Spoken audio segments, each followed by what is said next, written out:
Hey, y'all are here. Hey, y'all. Thanks for tuning in. You already know we gotta play the song. Hey, hey, hey. All you need is a little juju.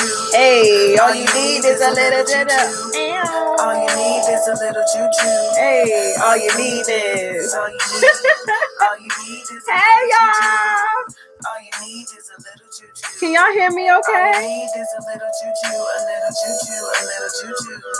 A little juju is the way. It's how I start my day. Hey, camper no say. Let me light my incense. Let people come on in. But that ain't even my thing. I just stay at the restaurant spray. I just pour a little honey from my babe to make them stay. Cause I ain't with Baileys, but I manifest a little with my Baileys. I'm my ancestors, baby. So I gave them everything that they gave me. Yeah, so I can't be stopped. Manifested everything gives me props. I'm spiritually grounded while I'm on the top. Hey y'all, come on in. So I'll never drop. A little juju is my happy birthday, a little juju birthday. A little herb, a little rooted and a wavy, and it's amazing. Hey, I felt the magic was inside. I knew the whole time. I got the mojo in my titties, got the whole nine. Yeah, I got some candles in the back for when it's go time. So do nothing without intention. I thought I should mention this ain't new invention. My juju's for freedom. If yours not that question, no setbacks, just lessons. A class is a session. Now people are calling us back to tradition. The spirit is saying that we got come the on mission. in. So I'm gearing up when they call my listen. Don't get in my way. I got pots in the kitchen. All you need is a little juju. Y'all like the backdrop? All you need is a little juju. All you need That's is the got my hand on. all you need is a little juju. All you need is a little juju. All you need is a little juju, a little juju, a little juju. All right, I'm gonna play this whole song. Hi guys. Hold on. I'm so happy y'all came. I'm so happy to be here. I'm like so excited. Thank you. It's so good to see y'all. I'm gonna try to like look over every so often to just say what's up. Oh, 1 year, Jasmine, we upgrading to YouTube. Oh, is that the case? Yes, it's Juju time though. Thank y'all for coming. I appreciate y'all so much. Actually, before I got on the live, I was like, I think I'm about to cry. In true cancer, stellium fashion. I was about to cry because I'm like, yo, I ain't gonna start. I'm probably cry later. Anyway, thank y'all for coming. Welcome to A Little Juju Podcast. This is the podcast all about Black ass spirituality, honoring the ancestors, honoring ourselves on our path to freedom. This podcast is about decolonizing our spiritual practices. This podcast is Black as hell. I say it every bi-weekly. This podcast is Black as hell. I'm talking about Black shit. I'm talking about Blackness, and I'm talking about our Black spiritual practices. So if you are here, you probably know this already. See, I'm not gonna be able to look over at this because they were talking about giving very much makeup artists very much YouTube. I tried to be a YouTube girl. Look, trying to be a YouTube girl. I'm burning my my incense. Can y'all see the incense? I'm trying to be a YouTube girl. But yes. Oh, let me record too, because actually this episode is going to be uploaded to the podcast. So, I mean, people can come back and look at this video, but then you can also go on the regular platforms, Apple Podcast, Spotify, whatever, and you'll be able to listen to this episode again. So that'll be really cool. So the format of this episode is pretty much going to be like how it is on the podcast, except I will be looking over and like talking to y'all and saying some, some things. Yeah, so we're going to do Juju for the culture. We're going to do Juju, heal yourself. And we're just going to talk, when it's time to when I kind of do a free for all or just kind of talk about some topics. Maybe I'll talk to y'all a little bit. I'll talk a little bit about my journey and the podcast, how it came out. And, we're just going to talk. And then maybe, I have a whole bottle of wine right here that I'm looking at that I'm not going to touch yet. And then I have a whole box of wine. So it's serious. So you know, when I get there, we might start doing some readings. I got my divination stuff, so who knows? But I'm just open, and we're just gonna have a show. So the first thing that I want to do is actually we have some sponsors, and I know one of my boo, the Hood Botanica, is watching, and one of the sponsors of this episode, she actually sponsored October, but because I didn't do, I skipped a day in October, she is a sponsor now, so I'm going to read actually who the Hood Botanica is and thank her.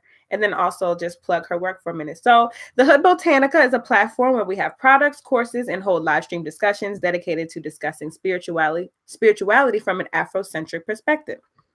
So y'all follow the Hood Botanica on Instagram and join her live stream. She be live streaming all the time and has discussions at 5 p.m. Pacific Standard Time, and grab one of her free courses at thehoodbotanica.com. I absolutely love the Hood Botanica. A lot of times people that are asking me questions and stuff, the Hood Botanica is talking about a lot of these topics regularly in her lives on Instagram. So I would definitely, and I want to plug her now and just say, like, follow her because she is having the conversations regularly, like on a schedule, and we stand a scheduled queen. So yes, we love the Hood Botanica over here in Juju Land. And then I have another sponsor. So this is a new sponsor actually for November, and the sponsor is Wakanda Dream Lab, and I'm really excited that they reached out to me to do some sponsorships. So Wakanda Dream Lab. So what if a new story of gender prevailed and the pain of ancestors lost to gender-based violence was healed? So this is about healing work. And this anthology that Wakanda Dream Lab created has got the answers. So this summer, Wakanda Dream Lab teamed up with Renaissance Network and invited Afro, diasporic, and indigenous creative writers, artists, freedom fighters to dream up a free world of gender-based violence with Wakanda as the framework. So I love that. So check out Black Freedom Beyond Borders, Reimagining Gender in Wakanda anthology. And it's packed with original post-liberation Afrofuturism, short stories, poems, songs, art pieces, and the anthology is free. It's a free anthology. So you can visit Wakanda Dream Lab or Resonance Network website. You can also follow them on Instagram. The Instagram is at Wakanda Dream Lab and at Feel Resonance. So I will post all of that, I guess, in the show notes. I don't even know if I can do show notes on on YouTube, but I will figure all of that out. But basically, if you didn't understand, Wakanda Dream Lab is just, they got a whole bunch of artists together to think about and dream about the world that we want to live in. And this podcast is about liberation. This podcast is about our freedom. And this podcast is about Afrofuturism. So what will Black people look like in the future? What will we be doing in the future? You know, how do we want to exist in the future? And so this anthology kind of created and brought people together to kind of imagine that. And that work is extremely important and it is extremely relevant because we don't want to continue how we are now. I mean, the shit around, we see the things that are happening around us now. So shout out to Wakanda Dream Lab. Shout out to the Hood Botanica. And let's keep it going. All you need is a little juju. Hey, y'all, I'm just looking all over. Y'all are so wonderful. Y'all so wonderful. Okay. The next thing that I want to talk about today is, as you can see, I have the hat on. I have the hat. And, you know, personally, I was not actually. Okay. So I put this hat out maybe 2 years ago. And it was before I had the podcast. It was before everything. This is kind of one of the first things that I did when I felt called to do something about conjure, something about hoodoo. I was just like, I don't know. And I can't remember if this hat came to me in a dream or a daydream. But it was just like when all of the Trump stuff was just wild and people were stressed and I was really, really like doing a lot of research around hoodoo and its importance. And so I made this hat, Make Conjure Black Again, and as a statement piece, really. And I'm an aesthetic girl, so, you know, but really as a statement piece, and also to just walk around so that people knew, like, this is actually the tea. Like, F all that other stuff that y'all wearing. Like, this is about conjuring, this is about hoodoo. And especially what I talk about with these marketeers, which are people who have tried to use hoodoo, take hoodoo, claim it as their own, claim that hoodoo is a free-for-all, and anybody can join hoodoo. It's not a real religion. It's just folklore. It's just all that foolishness and lies. I'm like, no. First of all, this is a black ass tradition. This is a black ass religion. And here it is. So all of that to say, the hats are back. The hats are back. The hats are back. You can order a hat on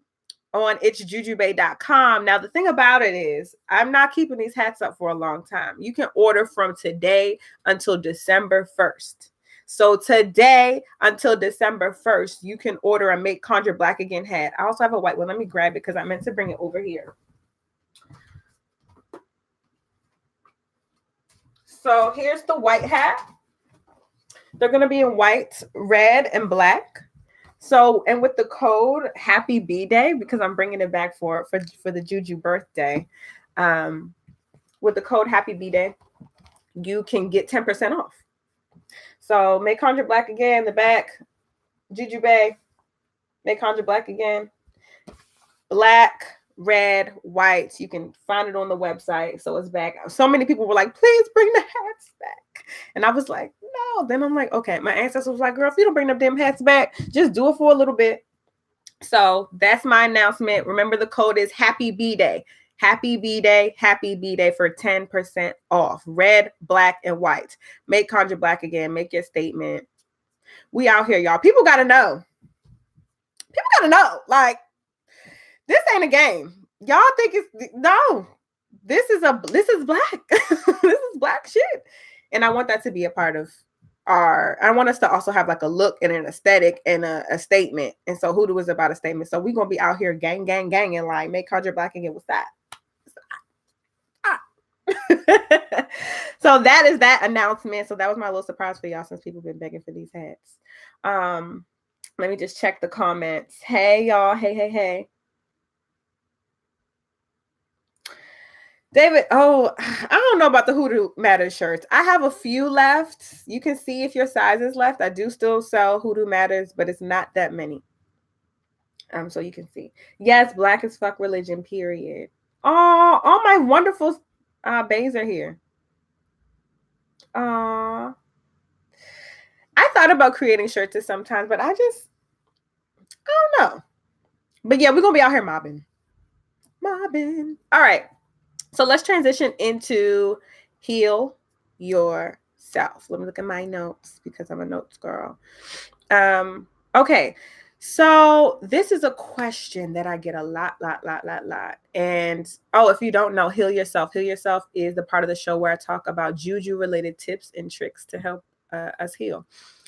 So today in Heal Yourself, I want to talk about anxiety versus our convictions. And actually, someone sent a message to me, and I wish I wrote down who sent me this question on in an email, in a letter. But she was like, you were talking about the ancestors and how they communicate with you, and our intuition and in our convictions. So our convictions, the things that we feel drawn to, the things that we feel call us, the things that we feel like, I feel pulled to this particular thing. I don't know why. Those are our convictions. And so she was like, I feel like I have convictions, but sometimes I feel like it's my anxiety, and I don't know how to tell which one is my ancestors and my intuition, and which one is my anxiety, which one are just my own thoughts, which one is my projections. And I actually get asked that question a lot. And it's actually been really hard for me to answer. It's always hard for me to say how to tell the difference, because I suffer from anxiety terribly, like really, really bad anxiety. And so I've had to figure out how I differentiate what is my ancestors and what is my anxiety. And so I want to talk about how we can do that and some tips to be able to decide, like, what is this? So I was actually came across this on Instagram. And it's this celebrity medium. His name is Tyler Henry. And child, I ain't even here to say if the man got juju or not, if he a real psychic. I don't know. But he's a celebrity psychic. So he be reading like the Kardashians. And he has his own show. I think it's called Celebrity Medium or something like that. Anyway, somebody had posted him on Instagram, and he actually answered the question, and I'm gonna give the white boy props. It was a really like succinct and concise way, I think, to talk about it. And I'm gonna add some things, but I am pulling a little bit from what he said. So it was wonderful. Hi, y'all. I see some people coming in and saying, hey. So yeah, how do you tell between your convictions and your intuition and your ancestors and your anxiety? So I think one of the first things is that anxiety feels stressful. At least this is from my point of view. Anxiety feels stressful. Anxiety feels like it's consistently like ruminating on an idea, and it is associated with a feeling. And often that feeling is not good. Often you feel that feeling in your stomach. Often you feel that feeling in your chest. It feels like tight. It feels uncomfortable. You know, anxiety is not a comfortable feeling. It's uncomfortable. And so that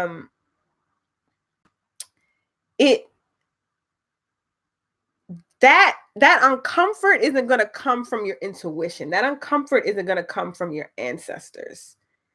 And I think that little moment of like, oh, but I feel this doesn't make me feel good. This is something that I keep thinking about over and over in my head, and I'm worried about it. Maybe I start sweating and things like that. That's not your intuition. That's not your ancestors. Your intuition is just a knowing, and it's not necessarily associated with a feeling. It is just a knowing. Like, I know I shouldn't go to that party tonight. I don't know. I just know I shouldn't go. And I don't know if I'm scared, or I don't know if I just won't have a good time, but I just know I shouldn't go. That's the intuition. And so when you have those moments where you're not sure, is this something that you're ruminating on and worried about and can't like, oh, I can't, or is it like, that feels right. And I don't really even know why. I just know. I'm gonna just check y'all's comments to see if you're adding anything.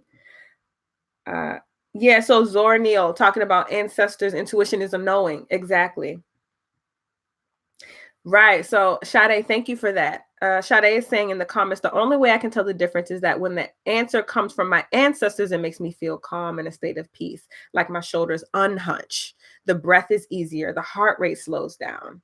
Hood Botanica says it feels like something drops in my head. Exactly. So your ancestors aren't going to give you something that's like, now granted, sometimes our intuition tells us to do things that we may not necessarily want to do, but it doesn't come from a place of anxiety. And I think if you are someone who deals with anxiety, which I'm hard pressed to find somebody who ain't got anxiety these days, how does your anxiety make you feel? How does it show up? You know, pay attention to how your anxiety shows up typically. And then pay attention to when you're not anxious, but you feel that knowing, then how do you show up? Then what does your body do? So this is really a practice of being mindful of your body, being mindful of your breath, being mindful of how things make you feel, being mindful of, as folks are saying, how your shoulders hunch or unhunch, how you're breathing. And that's such a good point, Marcel, in the comments. I feel like the anxiety comes also from the resistance. So not accepting what you saw or felt. So sometimes you can be like, okay, I feel like I need to go back to school. But then you're like, go back to school. That means I got to apply. That means I got to do it. And it's like, hold on, babe.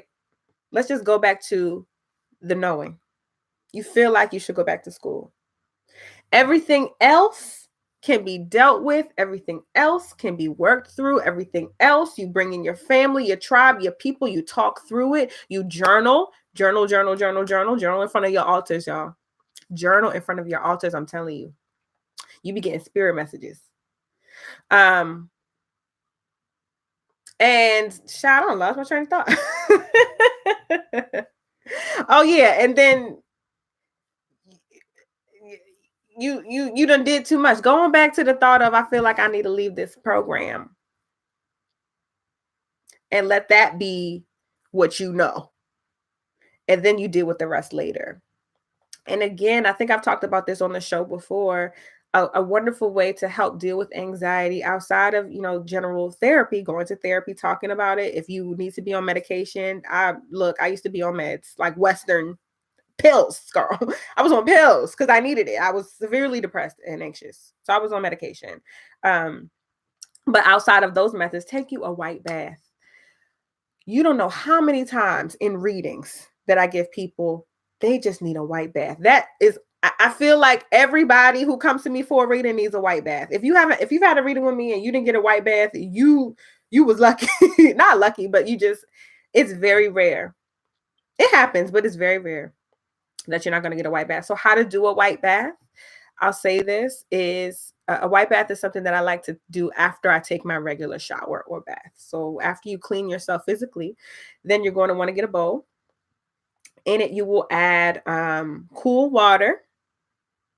You will add a milk, any kind of milk. Now, I personally like coconut milk to do white baths. I find that they're helpful. I find that coconut milk, and specifically in the Orisha tradition, which is one that I practice and follow, coconuts are used often to sort of cleanse our headspaces in different types of ritual. Coconuts come up a lot, specifically when I was in Lukumi, which is the Cuban form of Ifa, the Cuban way. So cool water for your white bath. Add some coconut milk in there, white flower petals, any type of white flower. Picking some petals off, putting that in your bath. And then I like to add a splash of perfume or some type of cologne or Florida water, anything like that. Anything that's kind of sweet smelling and uplifting, that feels good, smells good to you. And that's it. You have that in your bowl. You take your bowl, you pray over it. These prayers are going to be centered around your mental health and your healing, because this bath is for our mental health. This bath is for our anxiety. This bath is for our depression. This bath is for so that we stop telling ourselves, so that we find some clarity. That we find some clarity in our heads. And then you dump it over your head. Now, I recommend not actively drying off as you normally would after your shower or something, because you want to let the bath penetrate your spirit. You know, I say, like, you want to let it seep in. You want your spirit to suck it up. So air drying is best. I think you could also pat dry. You can take the flowers out of your hair, of course, and that, but don't do the bath and then, like, all right, let me go and wipe it off. Like, don't do that. Sit for a minute, breathe, process. I definitely think air drying is, soak it all in, and then boom, that's how you do a white bath. But yeah, I hope that was helpful. I'm gonna check the comments around intuition versus anxiety. Danito Too Smart says, I love journaling in front of my altar because of this, because there's automatic writing. Yes. Automatic writing also comes up in divination for people a lot. I'm like, you need to write in front of your altar because your ancestors are trying to talk to you through writing, especially for writers. Not necessarily, but especially for writers.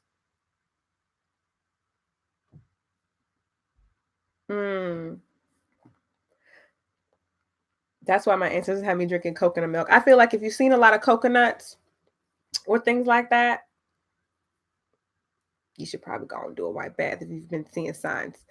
Shonda says, I add cascarilla to my white bath. Yes, that's actually a wonderful ingredient. Cascarilla. I add cascarilla to my white bath too. I forgot to say that. You don't have to. You can play around with the ingredients generally, but that is a good way to do that. Cascarilla is ground up eggshells, and they sell it at many botanicas. And you can also order it online, and it looks like chalk. Like, it comes in like a little, I don't have my cascarilla over here. I would show y'all. It looks like a little round ball of chalk or something. It's also called efun in the Orisha tradition. That's the Yoruba. I said, Yoruba, I believe so. Efun is the Yoruba way to say cascarilla. Cascarilla is the Spanish. Definitely going to be writing in front of my altar more. Yes, Zora, you should be. Okay. All right. So y'all feel clear on that? You feel like we can tell our intuition now? Pay attention to how you feel. Be mindful. This work is a lot about being mindful. It really, really is. Intuition don't come with no feeling. It's just, you just know. The feeling might come after, but what is the feeling? Hold on, y'all. Break. Inner knowing, baby.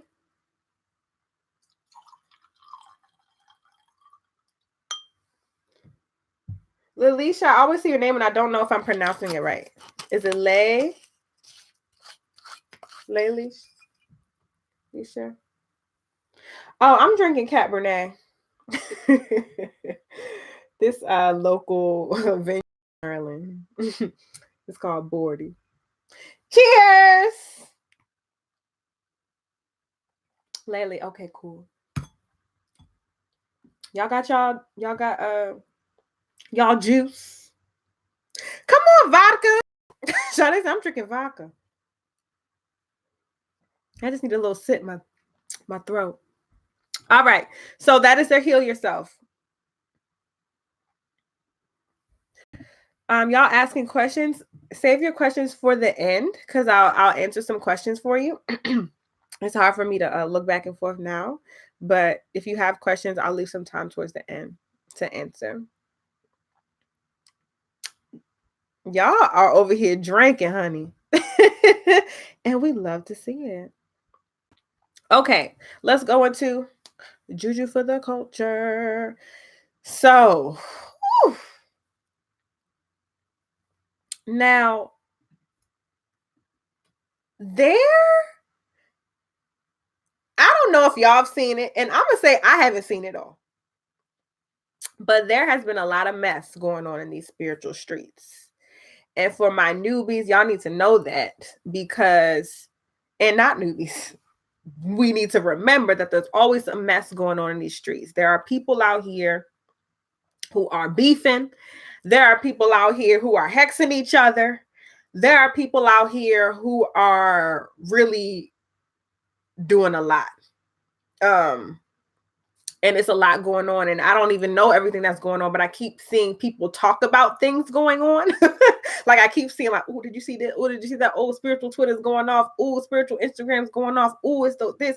Oh, I heard somebody throwing this at somebody. Oh, I heard she hexed because somebody stole clients. Oh, I heard it's all of that. So I know I have a lot of people who watch who are new to this work, new to this life.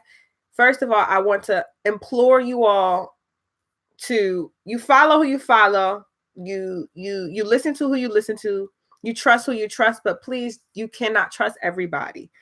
Everyone is not here for your spiritual benefit.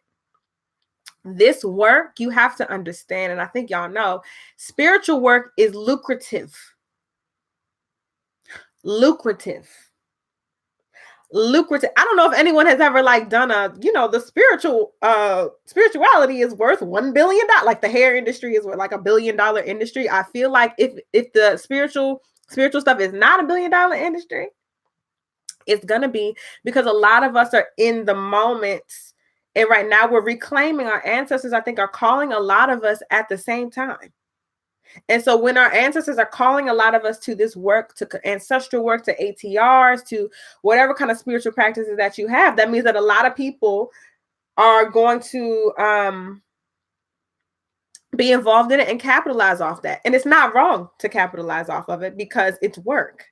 And as I've said before, there was a time in history where the healers and the mediums and the root workers and the conjurers and the OBMN and the priests and everything else were taken care of.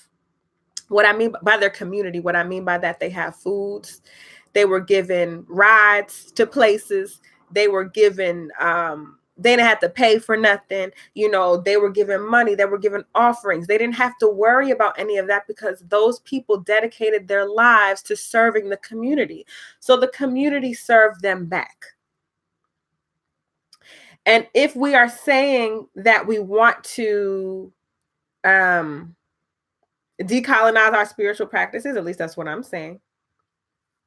If we're saying that we want to decolonize our spiritual practices, we actually have to start doing that. Now, of course, the lay of the land is very different now. Of course, people aren't necessarily, the village people ain't coming to your house and bringing offerings and cakes and candies and foods and stuff. But what are the little ways that you can show that your spirit worker is able to, that you appreciate them? And I'm not saying that because I want y'all coin. I'm saying that just because it's real.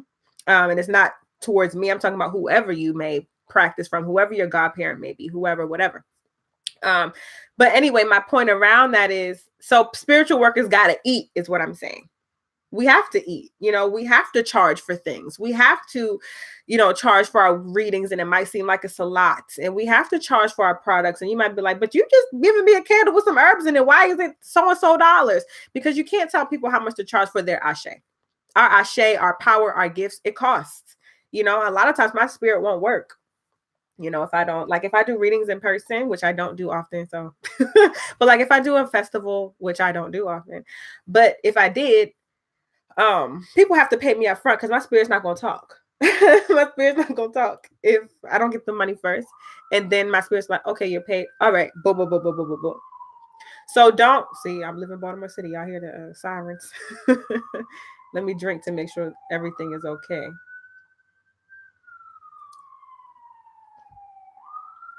Yeah, Lily, we have to pay our spirits also. Like, these spirits get paid. So a lot of times when you paying us, you ain't paying just us.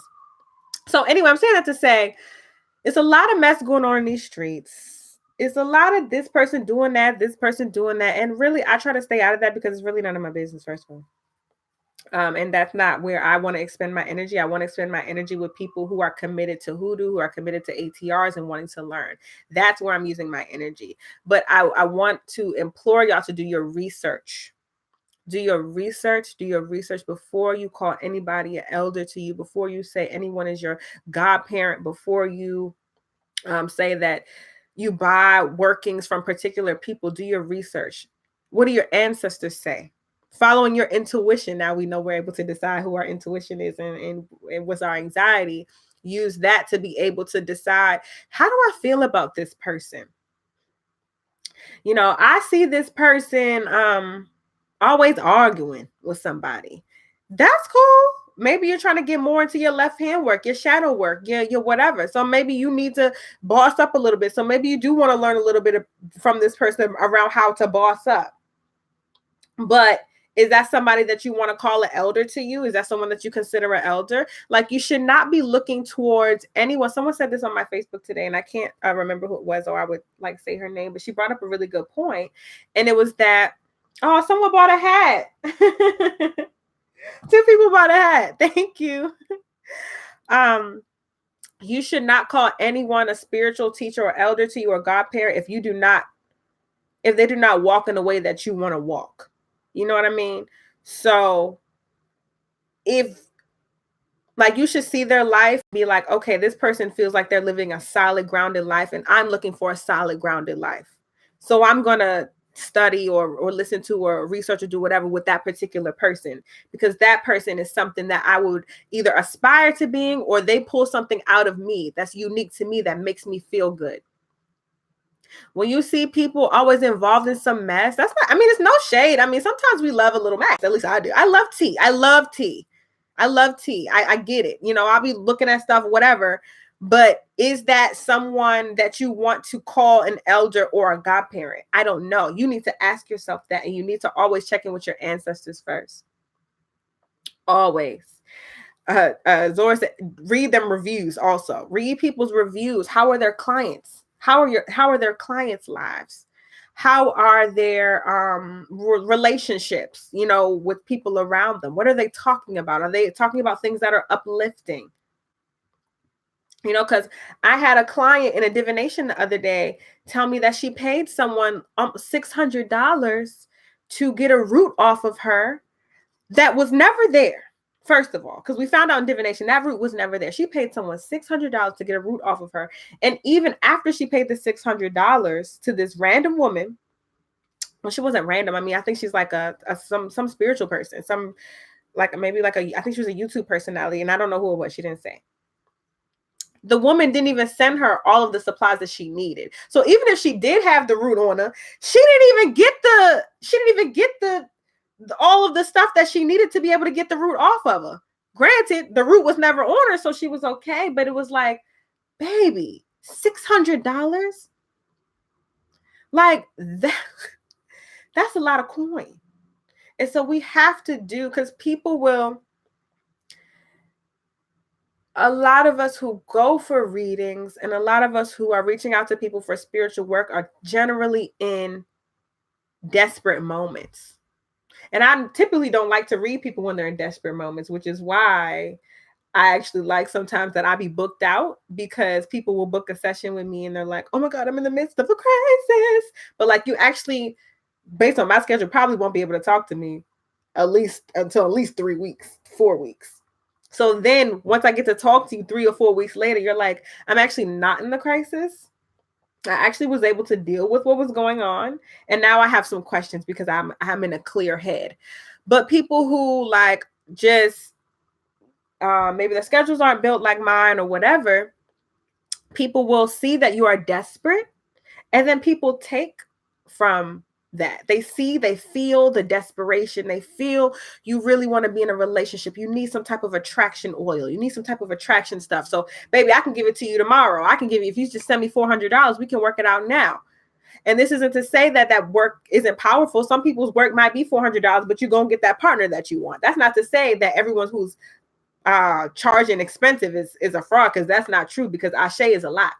Spiritual work is a lot of energy. Like I said, we got to pay spirits and all that. So that's not it. But when you were going so desperate, just willing, people see that and they feel that and they'll take from you. And so I'm just saying that you need to be careful, because this business is a business. At the end of the day, people are trying to feed themselves, they're trying to feed their family, and people scam. People scam. I'm looking at y'all comments.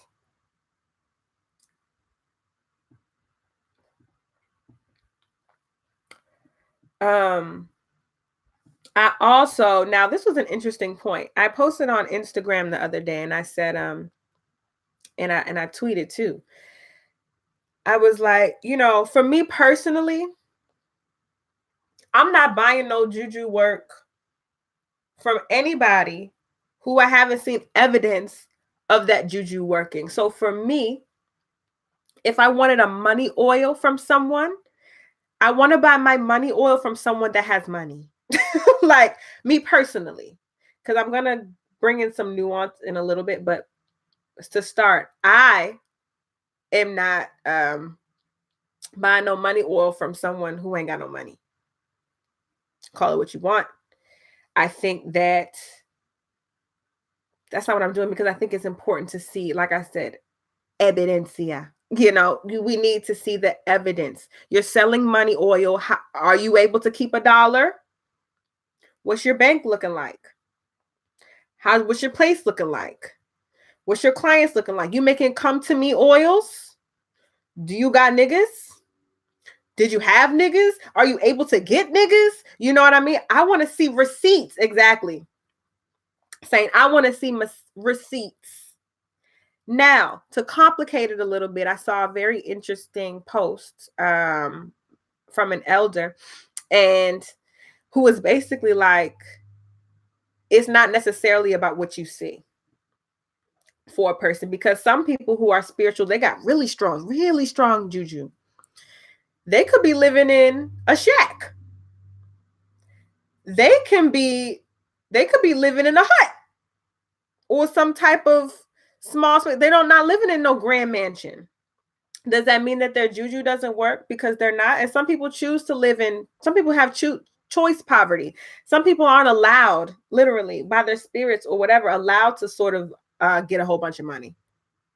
So it does complicate it a little bit. So this isn't to say that someone who, lives in a shack can't do money juju. But for me personally, and I think for a lot of people who are starting out, you should still see evidence, because I wouldn't know to go to a broke man for money juju without evidence. So maybe that evidence isn't where that person lives, but that evidence is, but this person has a lot of clients who are doing well. Maybe the evidence is someone that this person saw as a client then became a millionaire. Maybe the evidence is this person has wonderful reviews. The point is that you need evidence, receipts. So yes, every person make money juju. Money oil doesn't need to live in a mansion or even have their own place, or maybe could live in the projects. But for me, then I think that's asking myself more questions. Okay, so why is this person selling money oil, but they're not? They don't seem to have any money. Is this a spiritual thing? Is this so they don't know how to manage money? What is it? So it's not black or white. Everything is nuanced. It's both and. I think both of these things are true. But especially if you're just starting, and because there's so many scammers, evidencia.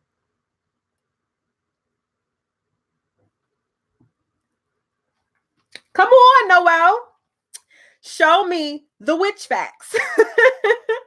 Show me the witch facts. Does this person have clients? Is this person struggling? Is this person begging for clients? These are things to take heed of. These things, because people can have good juju, and also people can be powerful readers, psychics, and not be powerful workers. And that's cool. Everyone has, and a psychic can be a person living on the street. Excuse me. Psychics are broke and rich and middle class. Exactly. Marcel, know your lane. Know your lane. Because you could be a psychic and not be a worker. You can see dead. You can talk to dead. You can read somebody's life. But you're not going to conjure up nothing for them. Everybody can't conjure up something for somebody. And everybody who can conjure ain't psychic. So this is discernment. That's what you need to be doing. Going to your ancestors and your spirits and asking for discernment. Remy said, I had a crackhead read me one time. Exactly.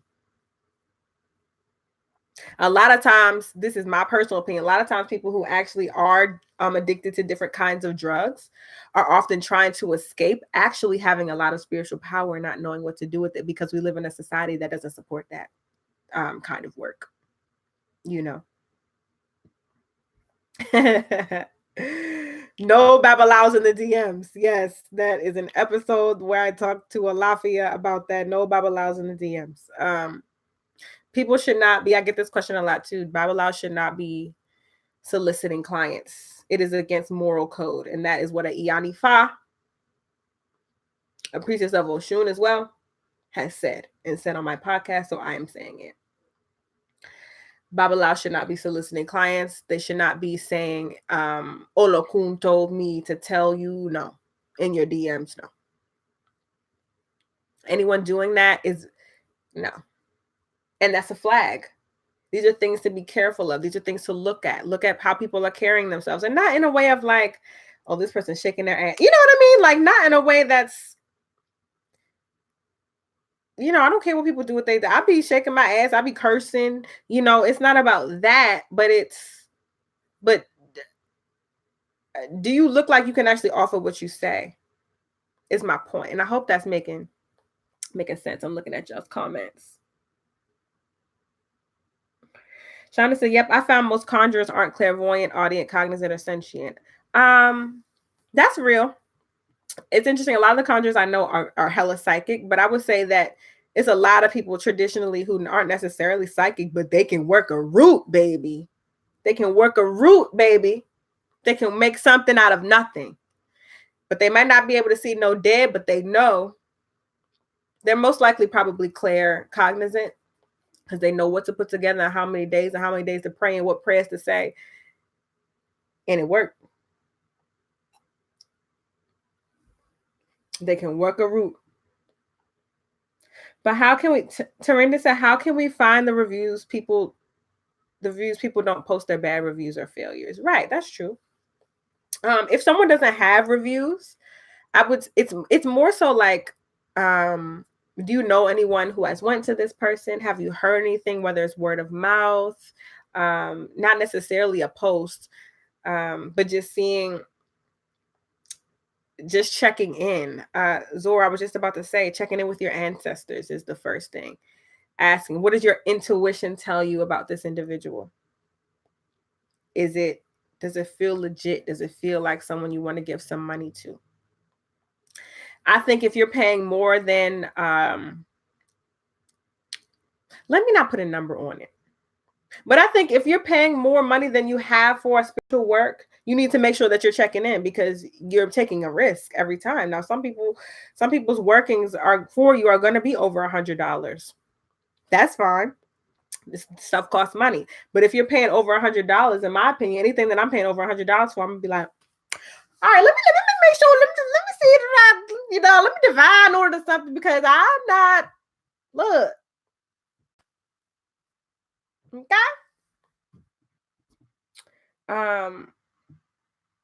Someone said, watch Shawol Tutak. Watch those that have more drama than reviews.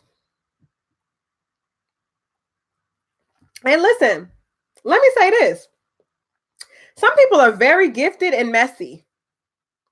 Some people are very gifted and messy. This is when the discernment, this is why you have to ask your ancestors. So it doesn't necessarily mean that someone who is in drama ain't got no power. But it's also like, I think in a general sense, why you do that? Why you always, like, why on? That don't mean you ain't got no juju. And hey, someone could be involved in in mess, but know how to work a route to get you some money.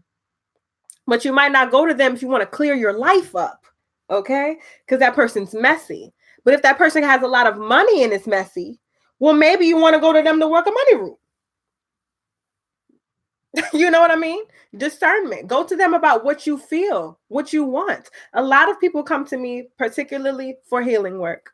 It is people who want to talk through things. It is people who need advices on self-care stuff. It is people who need advices on connecting more with ancestors. It's people who want to hear like affirmative things. That's my personality. That's who I am. That's what makes me feel good. That's where a lot of my gifts are. So I can do that for people. People don't particularly come to me and say, bitch, how do I kill my motherfucking baby daddy? How do I not kill him, but how do I beat his ass? Now I could tell you how to do that as well. But I don't think I'm read as that. But maybe somebody who is messy or is good with that or particularly does that, you will go to them. And maybe that's the messy person. So I'm not saying that any of these people are good or bad, but it's what works for you. It's what's going to work.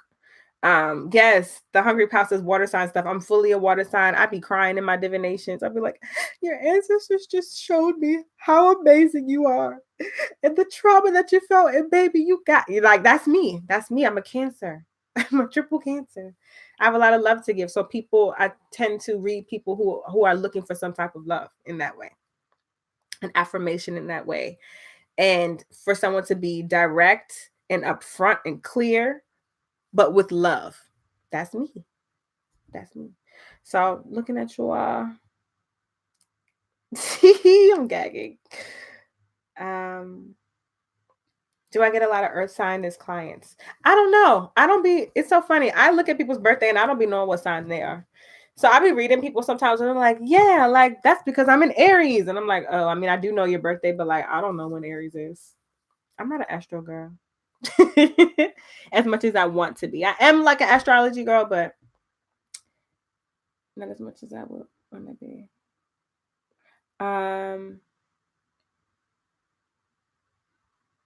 Right. Check with your ancestors. F a review. Like somebody said, reviews ain't nobody posting a bad review.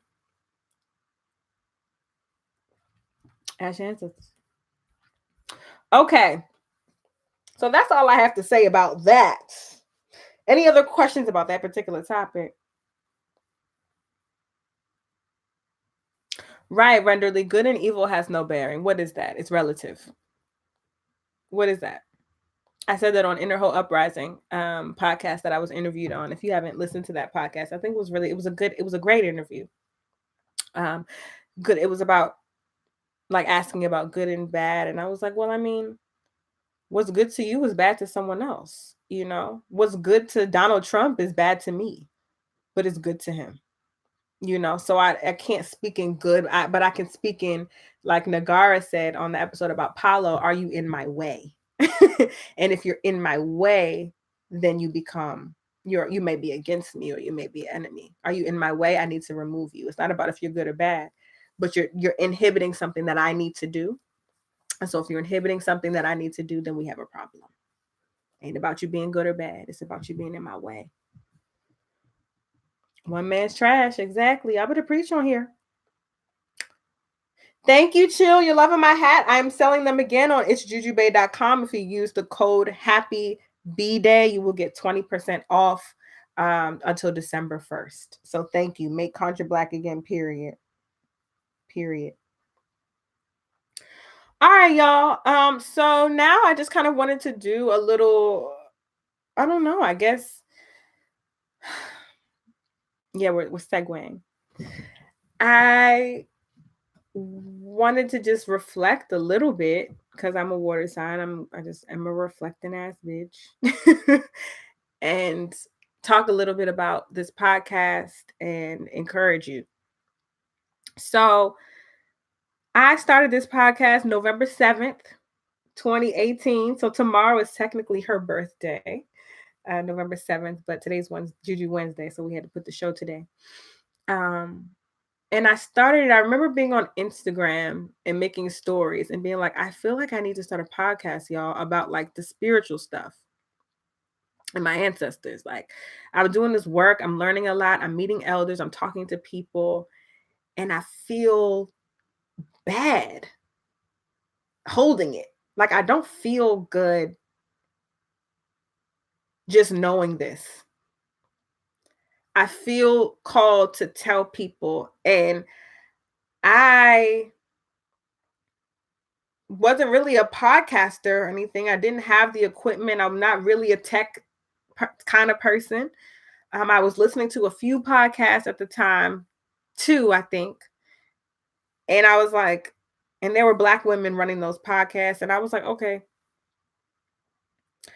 I'm gonna make a podcast. So I just looked it up. I was like, okay, I'm gonna go on SoundCloud and I'm gonna upload some stuff and I'm just gonna talk. And y'all know I haven't listened to my first episode because I'm almost embarrassed because I know there was a part where I stopped it and I was like, y'all hear my radiator? That, it was just like, I don't even know what it was sounding like. I don't know what I was talking about, but people seem to love episode 1. I haven't listened to it since I put it out, and maybe I'll do that tomorrow. But yeah, I just felt this call. And, I had been doing spirit work for a minute for myself and for my friends. And I was doing little divinations and stuff. But I was like, I don't feel right keeping this in. So let me go and make a podcast. And I don't know who's going to listen. I don't know who's going to hear it. But I'm going to just do it. And hopefully this is a resource for people. And we're here. And I have 130 people watching me talk about this. Like, see, here's the tears. And I remember I had just broken up with my partner maybe a month, 2 months before. And so I was feeling really lost. I was feeling really shitty. Like, I was feeling really upset with my ancestors too. I just was like, I didn't feel good.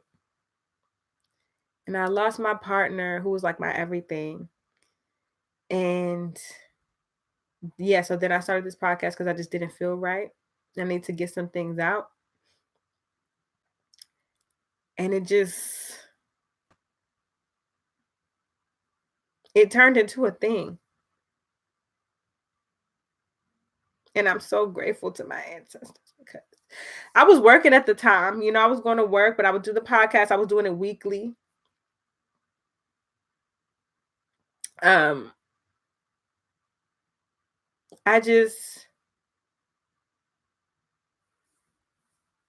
don't know, y'all. Like, I just been really, really blessed from this work. And I'm so thankful that I listened to that calling from my ancestors that was like, baby, just do it. Just talk. Because I never would have thought people were going to tune in the way that they do. I never would have thought I would have like thousands of listens on episodes. I never would have thought that ever. Like, ever. I didn't put this out for that. I didn't. I just knew I had to do something. And I remember sitting in my therapist's office, my old therapist that I had in Chicago. And I told her I had just broken up I was just a wreck. Deeply depressed, y'all. Deeply. Y'all, my depression was like, I've been in the hospital for suicide attempts. Bad. And I was in therapy again because I was like, I feel like I want to go again. And so I know when I start to feel like that, I need to find therapy. I went to therapy and I said, I just know there's something for me that's great. And I know I'm not doing it. And I need to figure out what it is. And she was like, we're going to figure it out, whatever it is. And then like a month or so later, I was like, so I started a podcast. And it's cool. And I don't know. I think my friends are just listening. And now, like Rakim is saying, I'm out here changing lives. How? Like, how did that happen? I was just a regular, like, I mean, I still am like a regular ass bitch, but nobody was particularly listening to me about anything. Like my friends on my Instagram was my home girl, like my friends, like most people's Instagram, like in my family. Like I was just talking about it with my friends. I was talking about it on Facebook. I was in different groups on Facebook. Like I was a practicing witch for sure. I had my spiritual work. I was in Ifa, I had my Orishas, I was doing hoodoo. But I was like, yo, I'm just holding all of this. I know it's so many people out here. Like I know that, and my ancestors kept telling me like this understanding that you're getting right now is happening to other people, and they need that information and they need guidance. So you need to talk about it. And I said, no, I don't want to. I said, I don't want to. And I did it. And now I'm here. And the same way my ancestors said, okay, well, you need to take this to YouTube. And I've been saying, I don't want to. I don't want to. I don't want to. I don't want to. And here I am. So now I listen. Noel, thank you. Right. I be hanging off the bed speaking into a mic. And I get so many messages every day of people thanking me. And sometimes people say that like they were on their last limb. They feel like they didn't want to be here anymore. And they listen to an episode. And that is what kept them grounded. That is what kept them feeling strong. My episode of my podcast helped you feel like you didn't want to die. Like, and so I'm just so grateful to my ancestors. I'm just so grateful because it's changed my life. I quit my job. I quit my 9-to-5 job. I was doing a podcast in my job. Ancestor said, leave your job. I said, now y'all are wilding. Now y'all tripping. I did the podcast. Now y'all niggas. I'm not calling y'all niggas. I'm sorry. Now y'all, I be talking about ancestors. They're my BFFs. Now y'all want me to leave my job with who paying the bills? Who paying this rent? Y'all not. Y'all did. Who paying the rent? Who paying the rent? And they said, oh, so you don't listen? And then my job started getting more and more stressful. Baby, stressful. They was kicking me out of it. And I love my job. I love the people that are on my front. And I was doing good work. But I had to go. And I had to dedicate my life to this. And not just the podcast, but my spiritual work. And so I left my job and they said, so now you're going to do readings. I said, I don't want to. I don't want to. I don't want to.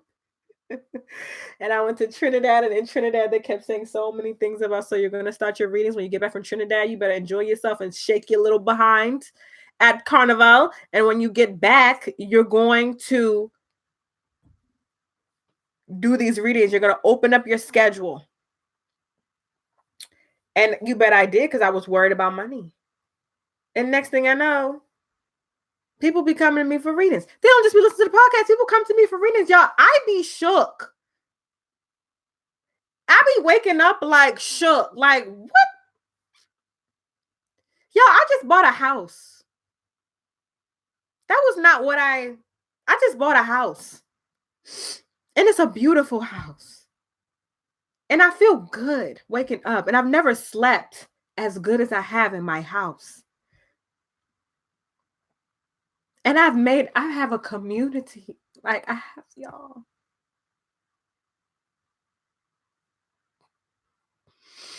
And so after my ancestors and after thanking myself, I have to thank y'all.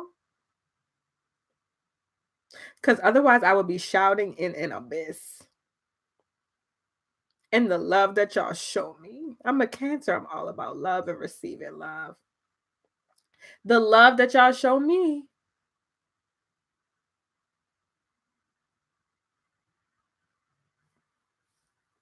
I wake up every day and feel like, why me? Like, how have I been so blessed to be able to know you all?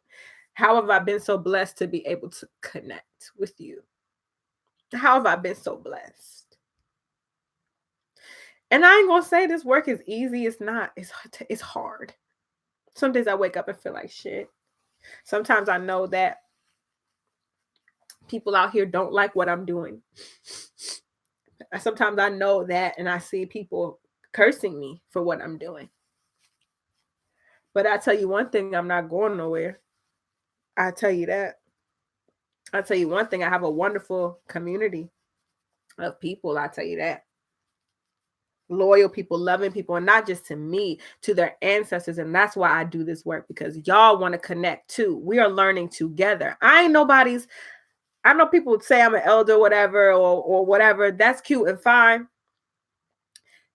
We learning together. We are getting this knowledge together. We are decolonizing together. We are connected with our ancestors together. We are loving on our ancestors and healing them together. We are healing ourselves together. That's why the fuck I'm here, to be like, y'all see me?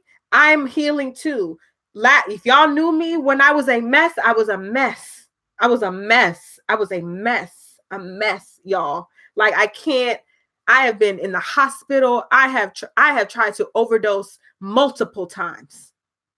You understand me? This is not no. I know. I have a story. I have a story. I done been through hell and back. And I get to wake up to wonderful DMs. I get to wake up and see 100 people on my live watching me on live talk about this stuff. I want to thank you for following the call. Because if you found my podcast, whether you agree with everything that I say, it doesn't matter. Whether you do everything that I suggest, doesn't matter. But the point of you finding this podcast was because your ancestors was like, baby, it's time for you to see us. And it's time for you to see your worth. And I'm going to make sure, and I'm going to make you see it for yourself. I'm going to make sure that you see your worth. Because you are valuable and you are worthy. And nobody else out here might tell you that. Society is not going to tell you that. Your job might not tell you that. Maybe your parents might not tell you that. I'm going to tell you that you're worthy. I'm going to tell you that you have something to say. I'm going to tell you that you're valuable. I'm going to tell you that you have gifts.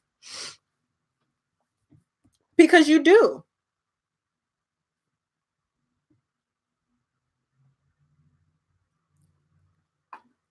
You do. You're wonderful. You're amazing. You're beautiful. You are light.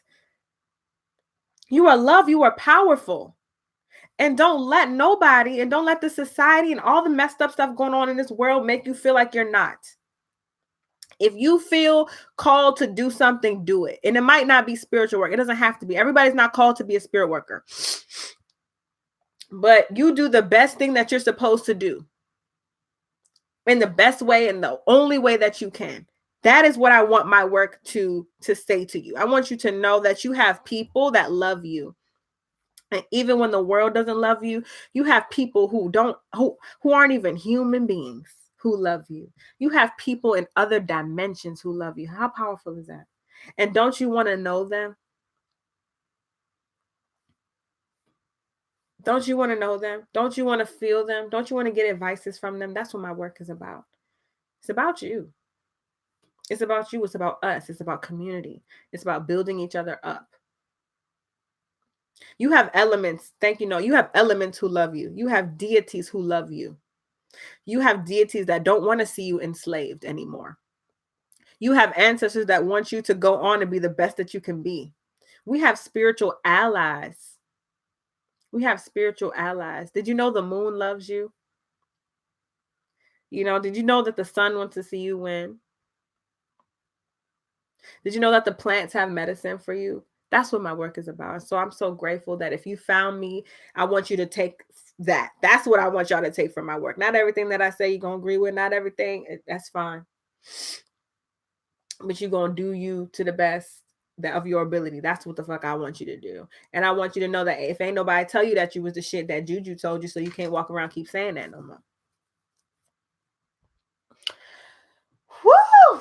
Child. I can't believe my girl is 1 year old, and I can't believe she's a Scorpio. Of course, she's deep. I'm a Scorpio rising, so of course the podcast is a Scorpio.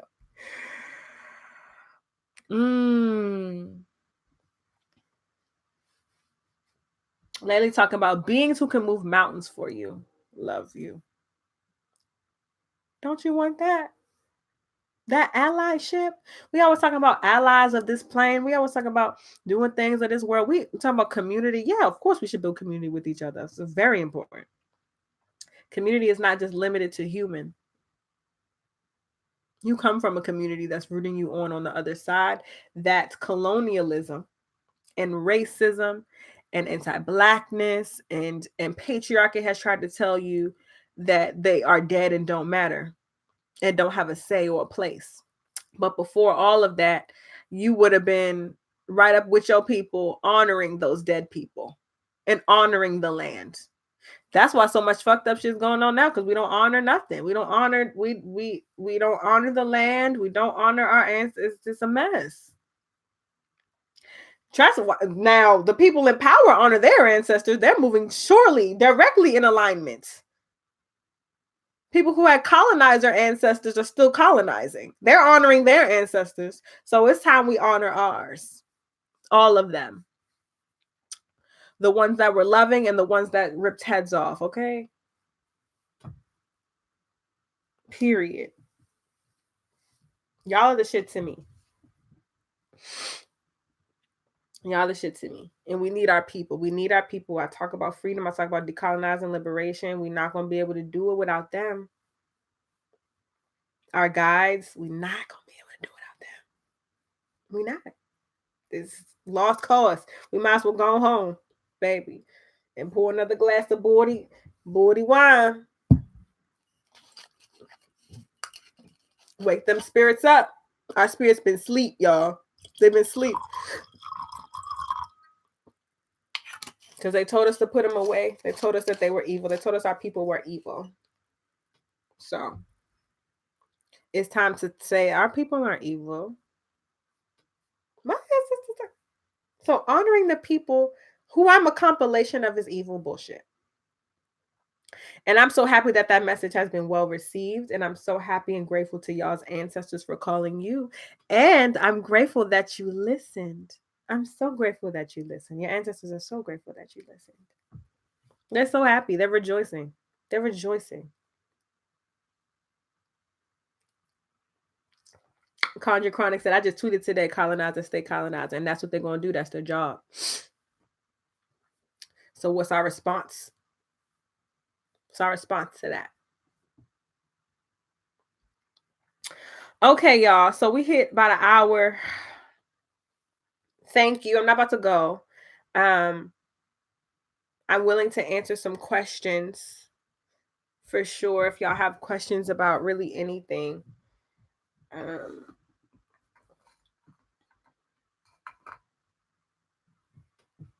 Okay, so I see Danny Too Smart has a question. In regards to clairaudience coming in, is it normal for your left ear to ring and make like hollow sounds? It sounds like a bunch of voices underwater, and sometimes a distorted voice will come through. So that's funny you said the left ear. My left ear rings when spirit's talking all the time.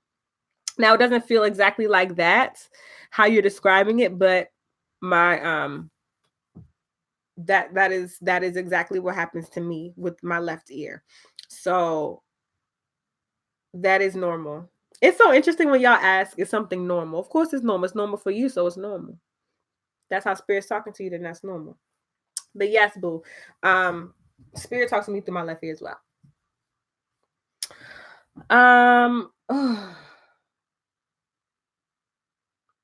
What is automatic writing? The Hungry Pout asked. Also, for clarity, I won't be able to get through everyone's questions. I know I won't. But I'm gonna try to do what I see first. I'm gonna just answer that intuitively. Automatic writing is just open up a notebook, getting a pen and some paper, and just writing intuitively. You're not thinking about what you're writing. You're not judging what you're writing. You're just writing. I mean, you could be typing too. I mean, it's 2019, but I really propose. I think people should just write. I really do.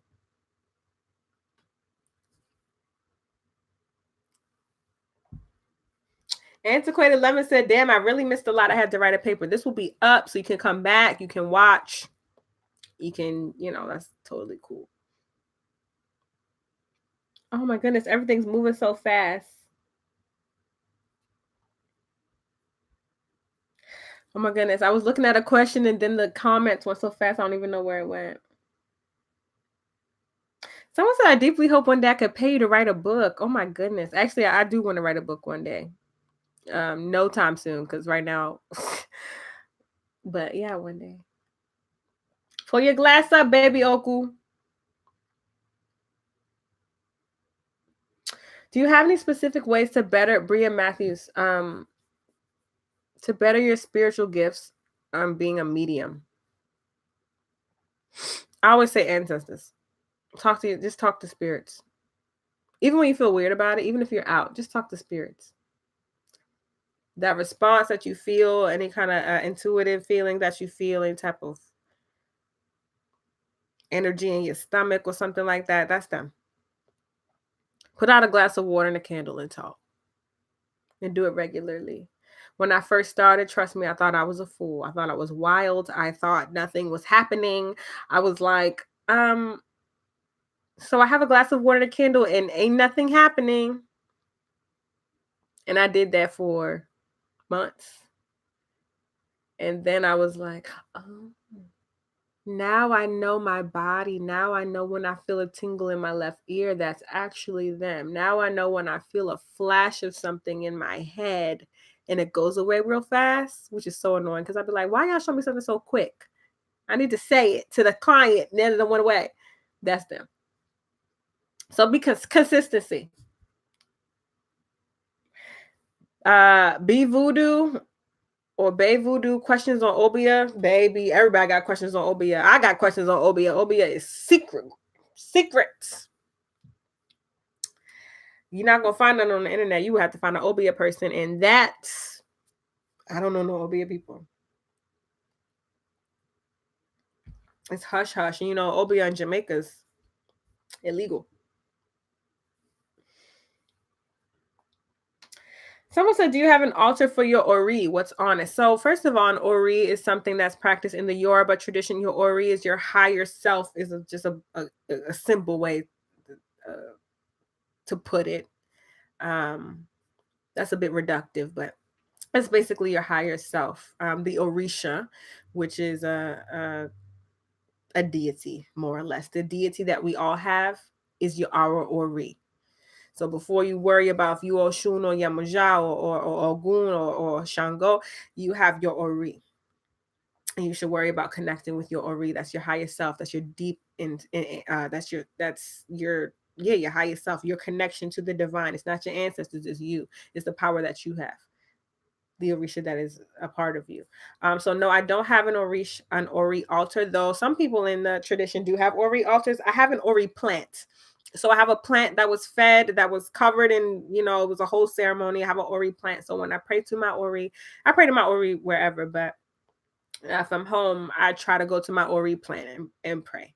So, but people who do have Ori altars, they generally put pictures of themselves that they like. They will maybe put some candles, just things that make them feel good. Flowers, similar to what you would put on an ancestor altar, but it's really about you and honoring you and your highest self. So whatever kind of makes you feel good and connected would be on an Ori altar. I hope that makes sense.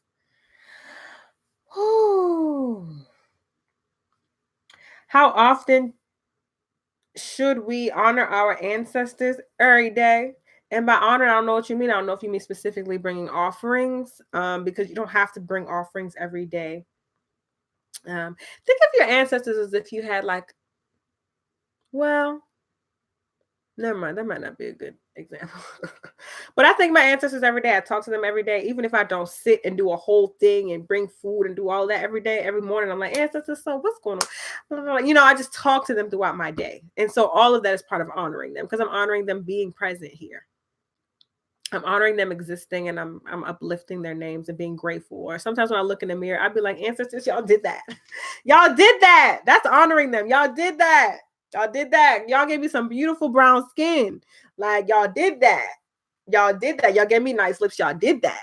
Like, that's an honor. So I talk to them every day.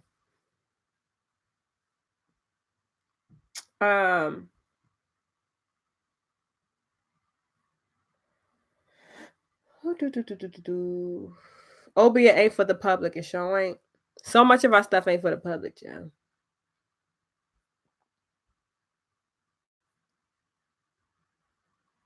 I talked to the ancestors at Carnival. Got a ton of great messages. I talked to the ancestors at Carnival too. My ancestors were lit at Carnival. Okay, lit.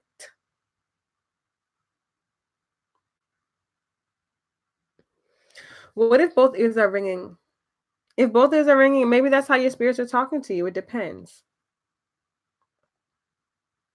Confessions of a Baddie. I was just talking about this. Sitting in front of your altar and not feel like it's working. We've all been there. If you have sat in front of your altar and been like, I don't know. Is this real? I'm feeling a little wild now. Say me. Say me. If you felt like, if you sat at your altar and was like, I don't know about this. I don't see nothing. I don't feel nothing. Let me type me. Let me type me. Okay, let me type me again. Let me type me again. We're going to feel that. Don't let that stop you. When I first started, I was sitting there like, baby. I mean, the very first time I sat at my altar, I got a lot of signs. But after that time, I was like, all right. So you see all these me's, y'all? We are not alone. And for those listening, who are listening to this later and can't see the video, the chat is filled with me's. Okay. The chat is filled, and someone said, and I still do. So we are in community with each other. This work is not easy. Sometimes it's difficult. Sometimes we feel like we don't hear, but remember, we have not been trained to listen to spirit. So be gentle with yourself. Be easy with yourself. We did not come out the womb and somebody said, okay, so this is how you listen to your mama. This is how you're going to listen to your daddy. And this is how you listen to spirit. Ain't nobody tell us how to do that. Unless you were blessed and lucky to come from a family who acknowledge spirit. Thank you, Akila. So we haven't been trained to listen to spirit. It's a whole different way of listening to a human than it is a spirit. Spirit don't talk to you like y'all hearing me right now. That's not how spirit talks, unless that's how your gift shows up. Most of the time, it's not. It's in the subtleties. It's in the subtleties. So all these me's, and sometimes I'll be like, and I'm grateful because I have the cards. I have the cards. I pull cards sometimes when I'm not sure, I'm not clear. I pull my coins out. I pull my dice out. Sometimes we need other things. We need tools to be able to connect. I'm looking at the questions.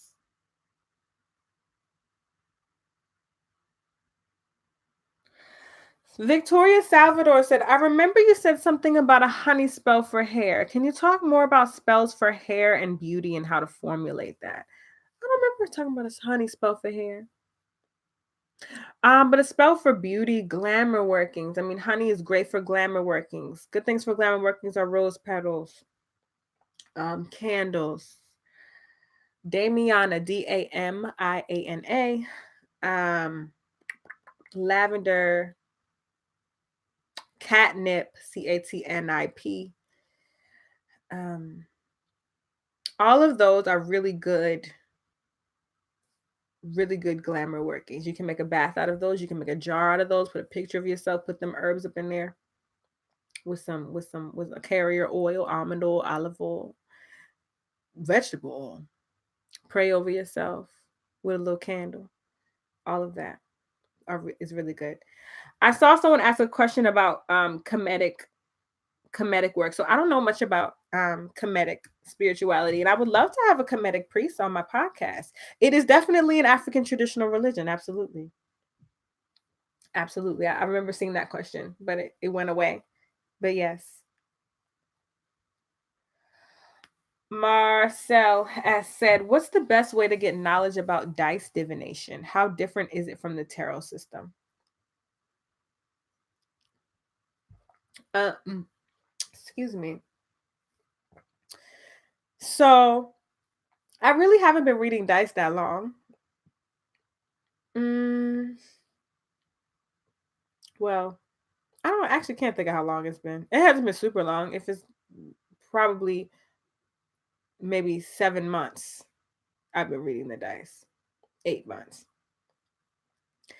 I got a lot of my information from a friend, Satara, and she actually has a blog. Oh, I don't know if I can. So if someone goes to Instagram, if you let me find Satara's Instagram, because she actually has a blog post about the meaning of the different dice numbers. Now, granted, Satara and I think are Egbe, which is like society. So I think we have similar family, we have similar connection, we have similar understanding. So before she wrote this blog post, me and Satara were talking, and Satara was like, well, this is what my spirits told me these numbers mean. And when she told me those things, my ears started ringing. And my spirits were like, listen to her. That is how we want you to interpret the dice. For the most part, I mean, I went back and talked to my spirits. Some things they changed around a little bit, some things they amended, but for the most part, a lot of what Satara said really resonated with me. And I looked up some stuff on the internet about how to read the dice, and I was like, this ain't it. This ain't it. This ain't it. This ain't it. But Satara stuff, it was her Instagram is IamSatara. IamSatara. And so she has a blog post on her website about interpreting the dice. And so I recommend, especially in readings, if you are looking to interpret the dice, that's a good place to start. Now, of course, you don't just take that. You look at it, you see if it resonates. I went through each number after her and I had a conversation. I talked to my spirits like, this is how y'all want me to interpret this. This is how you want me to interpret that. A lot of them remained the same. Maybe I changed like 3 things up a little bit. I added some more. So don't just take that, expound on it, talk to your people about it. But Satara. That's my baby also. So that is how I interpret it. How is it different than tarot? People interpret the thing about divination is that people interpret their cards and their dice and how their spirits tell them. So sometimes I pull numbers for people and I interpret them. They're like, oh, I never knew that's what 9 meant. I'm like, well, maybe that's not what 9 means, in the ways that you I'm shuffling cards. Maybe that's not what 9 means to you, or how you've read what 9 means to me. But in this reading, when a 9 comes up for you, this is what your spirits want me to say, because they showed me how I interpret the 9,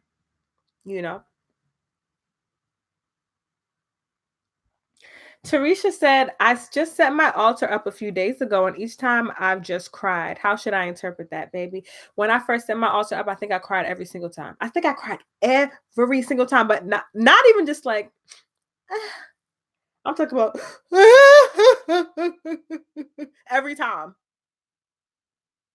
Every time. Baby, I was in tears.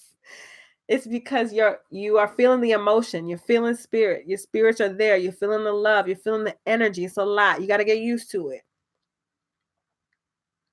I don't boo-hoo every time now, but I used to boo-hoo, and I'd be like, I just love y'all so, oh my God, thank you so much. So that's how you should interpret it. You're in the right place. And you're healing. You're healing.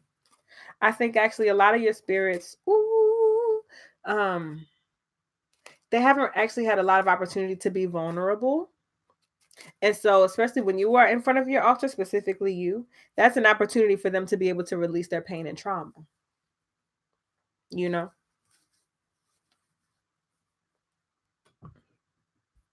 Where's David at? I want to shout out David really quick. Davey Wavy. I don't know what he put his name in on here, but this is one of the people that has been really supporting my podcast from the very beginning. And this is really random, but I'm just really grateful, because this is like somebody who used to be in my DMs asking me questions about the altars and asking me questions about stuff, and then really, really has like done the research, done the work on his own, and was able to kind of set up his own, spiritual framework and talk to his ancestors and do his root work and all of that. And it's been amazing. So shout out to David. I don't see him in here, but I just want to shout him out because he just came to mind. I just wanted to say that I'm very proud of him and appreciative of him. Native New Yorker said, how do you know what ATR you should practice?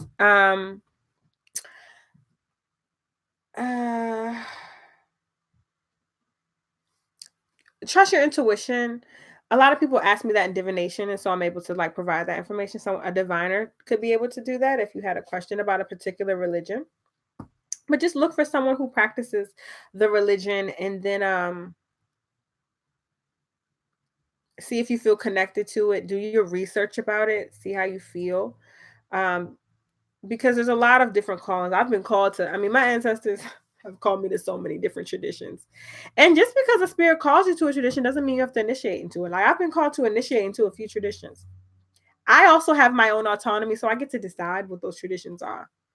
But spirit sees someone who is gifted. Spirit sees someone who could be a part of something, and they're gonna call you. So whatever you feel attracted to, I would say, just do that. Also, David not here. I feel the type of way. Just kidding.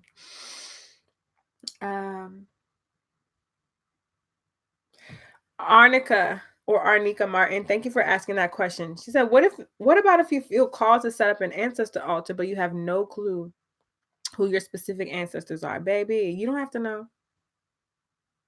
Now, granted, I know my grandfathers. I know I have pictures of my great grandmothers and my great grandfathers. So I have some. I know some aunties who have passed.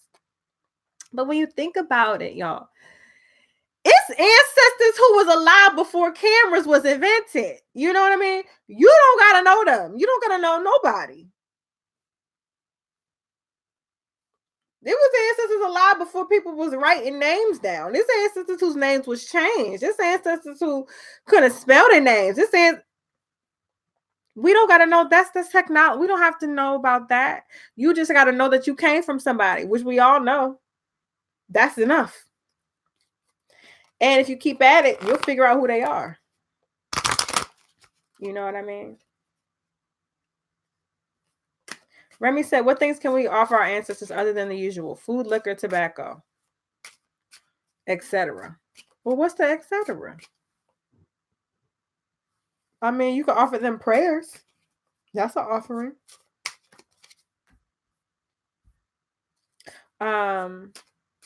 You could offer them incense. You could offer them, I mean, I don't know if there's anything like that you wouldn't think. Flowers, right? Antiquated lemon, flowers, coffee, prayers, upliftment. Oh my God, yes, Diego. I sing to yes, song. When I tell y'all, ancestors love, at least my ancestors love when I sing. I feel like I could probably get by just singing to them. They love when I sing. They love when I sing a good Christian number. Come on, Ari Lennox. You sing Ari Lennox to your ancestors. That's cute. I've been eating whipped cream. I love it. Come on, Davey said my ancestors like the Clark sisters. Look, these Christian ancestors be loving their hymnals, be loving the Clark sisters, be loving. Mine love Amazing Grace. They love Amazing Grace. I'm like, dang, can I sing something else? Okay, Amazing Grace, how sweet the sound, y'all. Damn. Who saved the wretch? Yes, okay.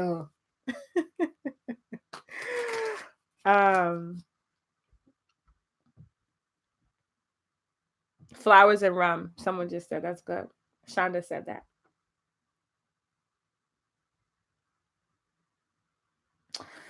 Akila Mason, do you know of any male practitioners that are vocal on social media? A male friend of mine would like to connect with his ancestors, but is looking for a male presence in the community.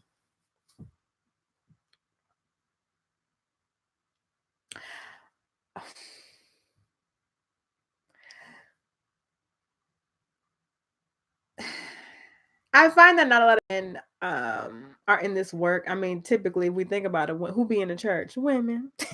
You know what I'm saying?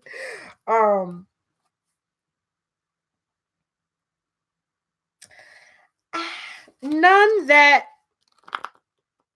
I don't know, babe. I mean, are there men spiritualists? Yes. But I don't want to just say somebody and then Because like I don't know. Like I haven't worked, you know what I mean? So most of the people that I work with, trust, respect are women actually. So if someone has an answer to that question, feel free. Oh, I mean, yes, David.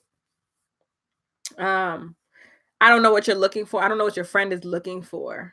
So come on, order my steps. I love that gospel song. Noah said, order my steps. Order my steps in your word.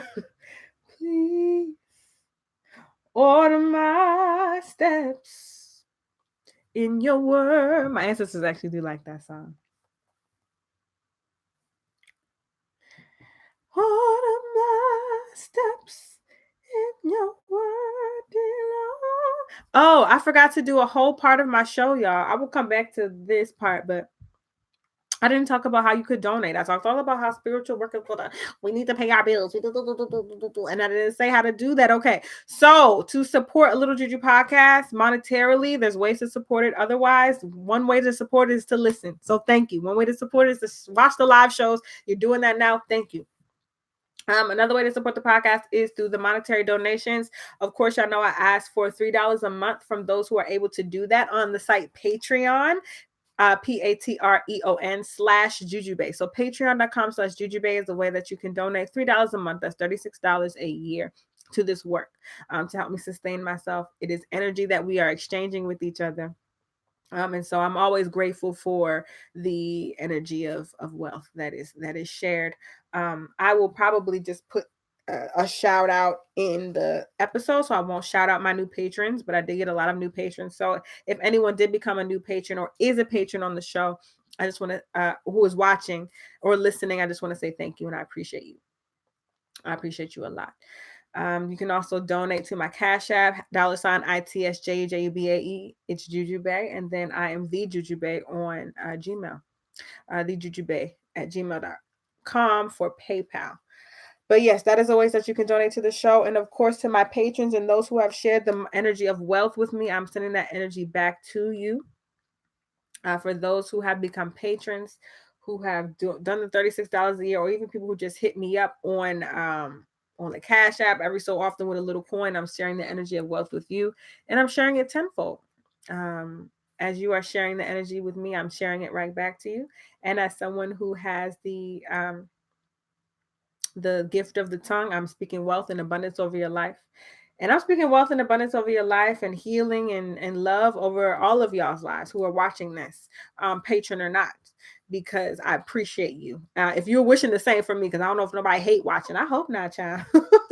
If you hate watching, no blessing, psych. Well, no, not psych. But, if you're watching this and you're showing me love, I'm showing you that love back 20 times over, babe. Ain't no thing. I'm praying that you get what you need out of this life.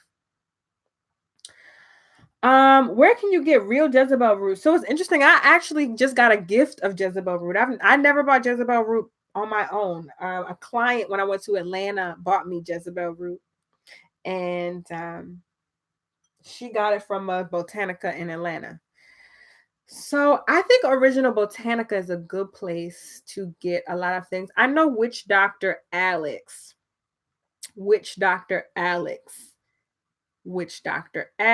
a Botanica that's actually on Amazon. I don't really know how to find it. I have not purchased anything from that Botanica, but I saw him post it, and he's working with Amazon to have a Botanica, so he may sell that. I'm not sure. Oh, Hood Botanica has it, period. Hood Botanica has it. Hood Botanica has it. Thank you for the donations. I appreciate you all.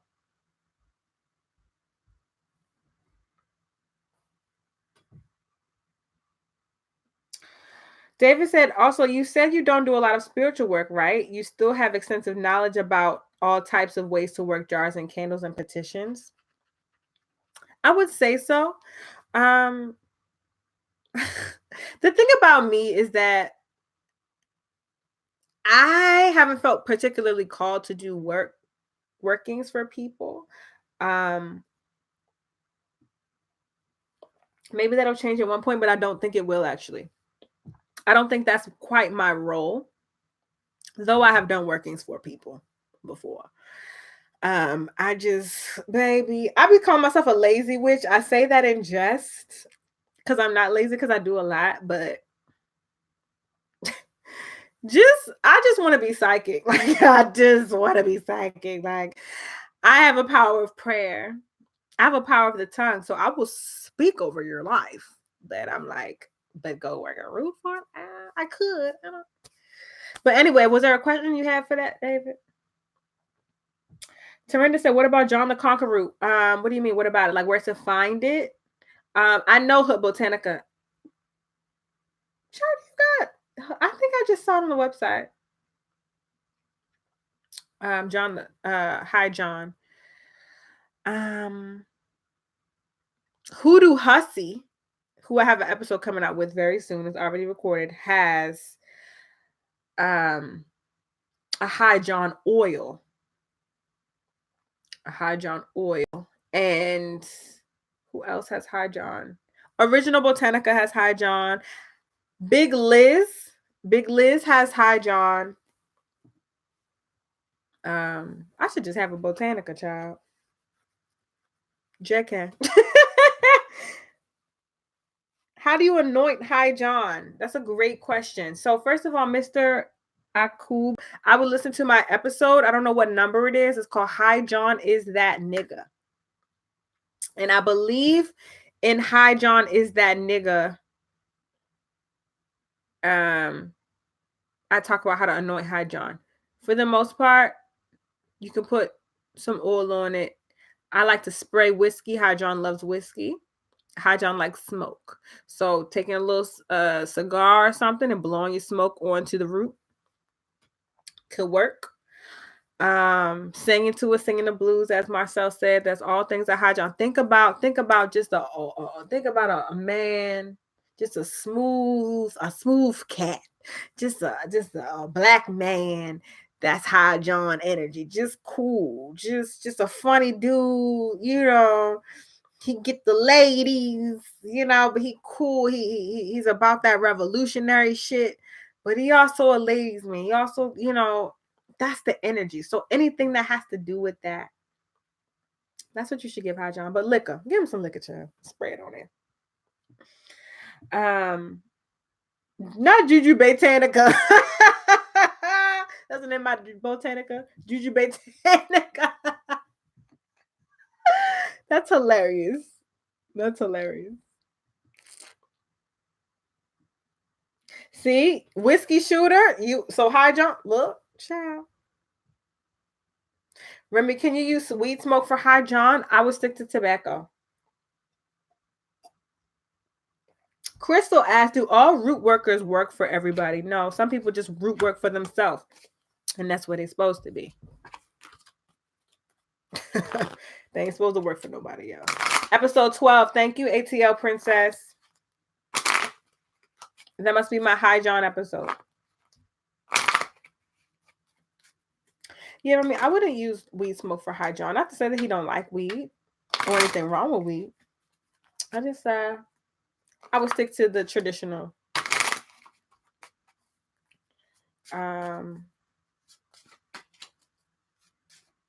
How do I honor my ancestors? By watering plant? Trixie Rabby said. So like libations are ways that we pour liquor, we pour water, we pour some type of liquid for our ancestors. At the crossroads, we pour it outside, we pour it wherever. It can also be poured into a plant. Ooh, a Newport, yes. So when you pour that water into the plant, you are also saying prayers for your ancestors when you're doing that. You're saying, because some people have plants as their altars, especially people who don't have, they're not able to set up an altar space. It's not safe. They don't have all the materials that they want. Excuse me. You can just have a plant, and that's your altar. And so that's where you feed your spirits. And that's where you uplift them. The cards are out. I play with my cards when I'm just starting to feel spirit a little bit. Just to do whatever. Saint said plants have roots. Roots equals ancestors. Water is life, giving life to the lineage. You better go ahead now. Come on now. Come on, quote.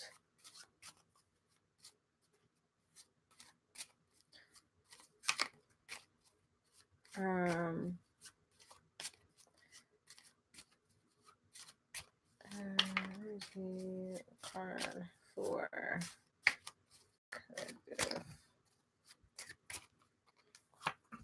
Ooh, I just pulled a card for the collective. Everyone who's listening, everyone who's in the sound of my voice, everyone who's watching me right now. I'll tell you in a minute.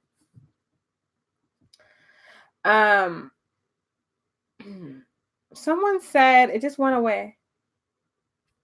I saw it though. The question was, if I set up an altar for my ancestors in my boyfriend's house, is his ancestors gonna get mad, or the spirits of the house gonna get mad? Mad relative. Now they're gonna probably want their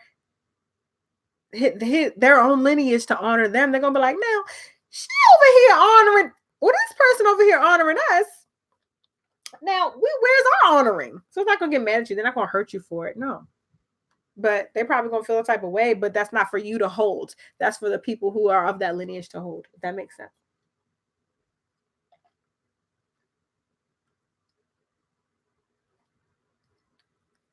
Can y'all hear me? Someone said the audio cut out.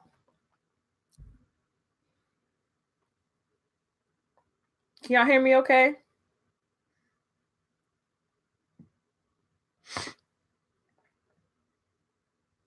Okay. So I pulled the card for the collective while y'all was talking. Look what we got, y'all. This is a beautiful card. I could cry. I'm so emotional. This is a beautiful card. I want y'all to interpret it. How y'all read this? Intuitively. I'm being a YouTube girl. How y'all interpret this card?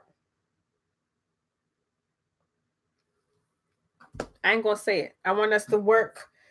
Let's do the reading together. What this Ace of Hearts mean? This is for the collective. What it mean? What you think it means? David said blessings, new love, emotional peace, happiness. Ashe. Who else?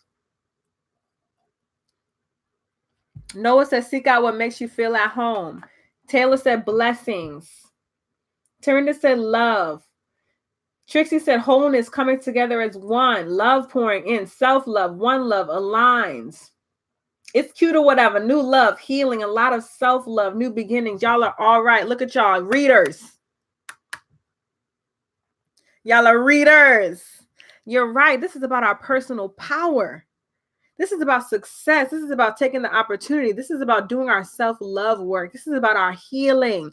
This is about this energy right now that we're creating together. This is healing energy. Our ancestors are rejoicing. I feel it. They're so happy you're here. They're so proud of you. They love you. You are on the right path. Trust it. And especially to y'all who might be going through something right now. And I feel somebody, particular, a specific person who is going through it right now. I'm not talking about regular everyday woes. I'm talking about somebody who feels like they don't want to be here right now watching this live. You're going to be okay. You're good. Lean on your people. Y'all. Boundaries, Jordan's life. Okay, you need to be selfish in this work. Boundaries, make them flexible. You're here. This is about this is about the individual self. This is about all of us. We are all here together in a community, and we are all one and unique and powerful and amazing. If you're listening to this, we pulled an Ace of Hearts card.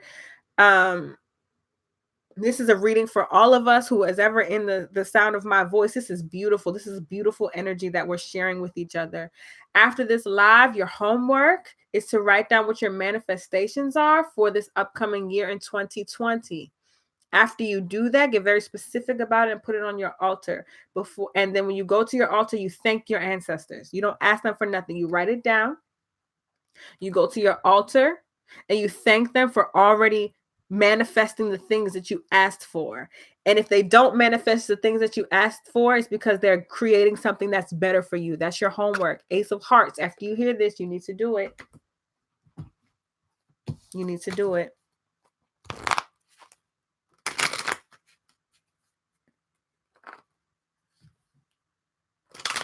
Y'all here talking about Maisha. You know that's my baby. Maisha's oils.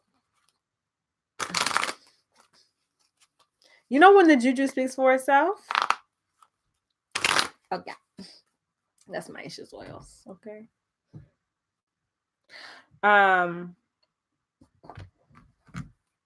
Yeah, y'all. We got the Ace of Hearts, baby. We're doing what we're supposed to do. We're in alignment. But you need to start trusting yourself a lot more. Some of y'all don't hear. I'm so happy y'all are enjoying the live. The viewership has been pretty consistent. This Davey said, this how you know you a car slinging root nigga for real, because I be shuffling out of nowhere mid-convo all the time. Listen, I was at the it wasn't the club, but I was at a it was a little party or whatever, music playing or whatever. I'm pulling my cars, I'm drinking, I'm like shake my ass. I'm shaking, I'm pulling out the cards, I'm talking to my homegirl. I'm like, girl, who is this nigga? Because like I'm just reading. Oh my gosh, Shonda, don't be reading me. First of all, Shonda, talk about, are you planning on doing multi-levels on Patreon in the future? Man, y'all be asking me for stuff that my ancestors been telling me to do and I don't want to. And then I'll be like, don't be using my listeners as I'm not answering it. Period.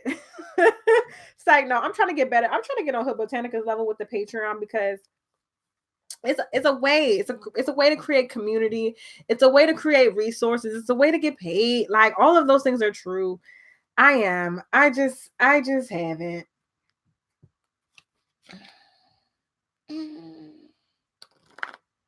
I know the answer to send to y'all, and I don't appreciate it. I don't appreciate y'all reading me. First of all, we didn't come here for that. We didn't come here to get read, baby girl. We didn't come here for that. Not at all. I know. Auntie Neffer is truly the patron. I mean, the Auntie be giving us updates. Hood Botanica be giving us updates on the Patreon. Hood Botanica be giving us courses. I am working on a course. I will say that. I'm working on a course about finding your purpose, and I'm collaborating on it about spiritual entrepreneurship and finding your purpose. But we will talk about that more in the next episode. I could do videos on fans only. That's a good idea, girl. Should I be consistent about YouTube videos? Should I be consistent about doing YouTube videos? Noel said ancestors-in-law, are they a thing? I mean, yeah, you have ancestors who love you, collective ancestors who maybe from your partner come through and be like, hey, boo. Yes. First of all, I don't know why I asked that question. First of all, after my ancestors was like, yeah, okay. I'm the one who told you to get a Patreon? I don't even remember that. Ciao. Okay. I will try to do more video content. It may not be podcast episodes, but I will try. I should do a call-in show, and I really wanted to do it tonight, but it was just like, I don't know a number that y'all can call in. It was a lot. Somebody bought a hat. Thank y'all for buying the hats. I'm so excited. The hats will go out again in December, so I'm not mailing any soon. The hats are going to be sent. This is a pre-order. Y'all think I started talking louder because I'm getting drunk?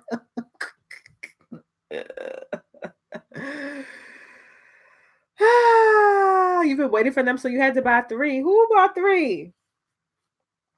Samson! Thank you, baby. Oh, Google Hangouts. I do want to do a call-in show because I want to hear voices. I want to be like, hey, caller number 9, you're looking fine. What's heavy? You know?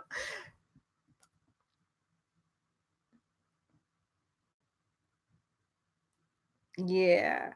I'll try to stay on YouTube. David, we're gonna go live on IG. We're gonna go live on IG. So I have a Google Voice phone number already, but that's the number that I use for that's my work number. So I feel like I need to stop recording on the podcast episode because I mean we can stay live, but I think the show is over because I'm like rambling.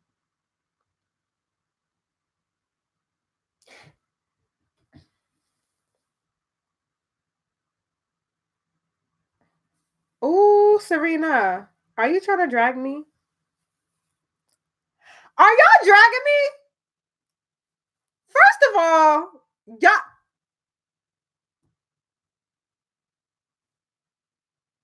Are you dragging me? Serena gonna say something. I hate when you say $3 or less for the Patreon. And then Hood Botanica got the nerve to say can't stand it. First of all, I will end this. Y'all not gonna.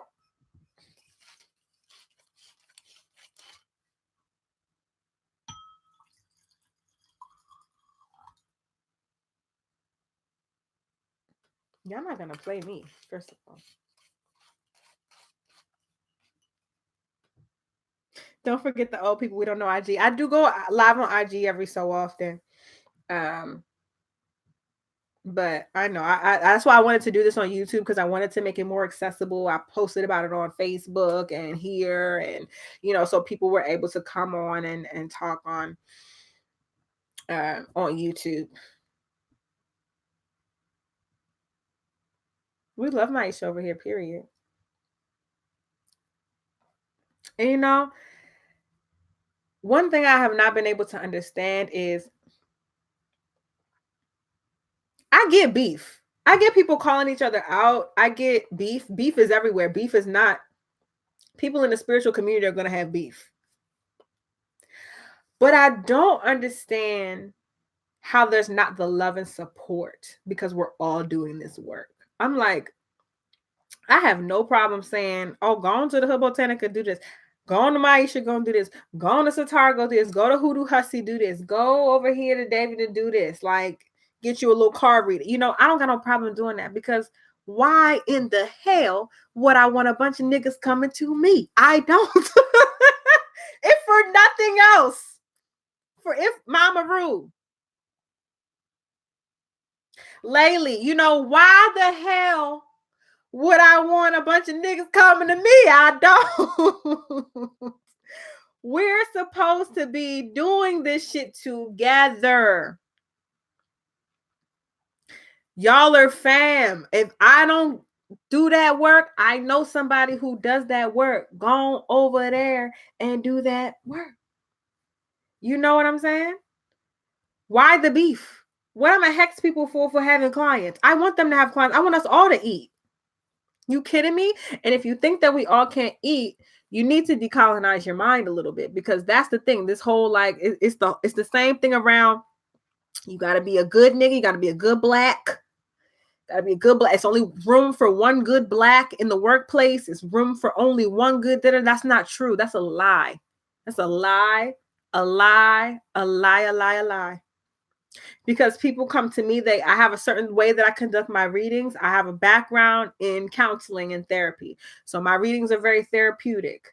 I have a friend whose readings are not therapeutic. If you need that straight, you need that boom, boom, boom. This is what it is. It really ain't about your feelings. I'm just telling you what the dead people are saying. That's it. You know what I mean? That's a lie. That's a lie. Ash Jones, is that you? Hi, Ash.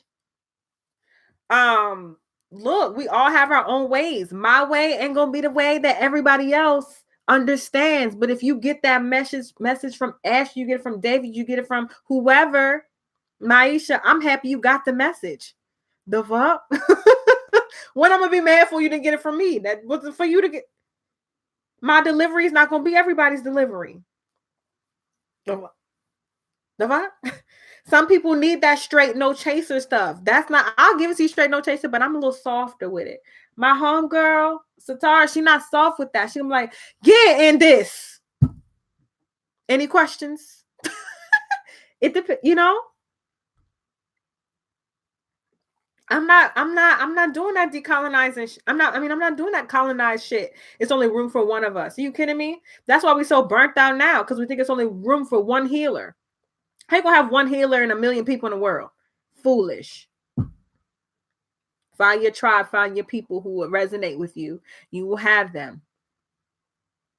And sometimes we exchange clients. I have people who get readings from other people, and then they get them from me sometimes because they need something else. And then when they're done with me, they're going back to their reader, whoever they need. They might need something softer. They might need it in a different way. They might need it how I do it. My client who I see regularly might need it how somebody else says it, because they stopped listening to me. Stop doing that. Even if you're not a spirit worker, we have to make room. And I'm not going to sit here and act like it's not hard sometimes, or you get caught up in that. I'm not going to act like I don't get caught up in it sometimes, because sometimes that little stuff pops up like, oh, but should I refer because me? And then I got to be like, hold on. That ain't me talking. That's that lie talking. That's being mindful. That ain't me talking. That's that lie talking. Go on over to this person and give them your money. Dave, I love you. You already know that. You're welcome. I appreciate you so much. I really do see as my little baby. And let me tell you something about David. Davy Wavy baby. Davy Wavy with the waves, who's posting right now. David was one of the people in my inbox who I was like, all right now, boo. Please ask your dead people, because I'm not going to be answering questions all day. Fully. I was like, you don't be asking me this stuff. Don't be talking. And he listened. That's the thing. He listened. He listened to his ancestors. He went to his people. He talked to his people. He got a reading to get that one-on-one time and that clarity. And he did his research and he did his work, and he found his tribe and he found his voice and he found the ways that he needs to do his stuff. And he got that affirmation in the reading and then went on to do it. So it's possible. Like, he's a good example of somebody young. I mean, I'm young, but you know what I mean? Somebody young and who is listening to the call, felt the call, is doing their research and just trying to figure it out. And it's precious. Yeah, exactly, Remy. It's a precious, hilarious baby. Right. Now, for as long as we're healing, I really don't give a flying rat's behind how you get the message. Because like I said, it ain't going to come from me. The people who need to hear my voice going to hear me. That's just that on that. And if you just heard me to hear about somebody else, wonderful. Clink, clink.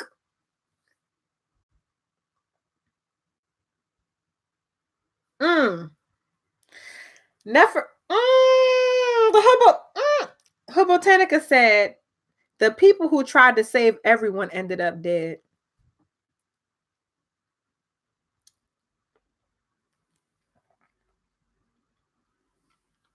Baby, because you can't save everyone.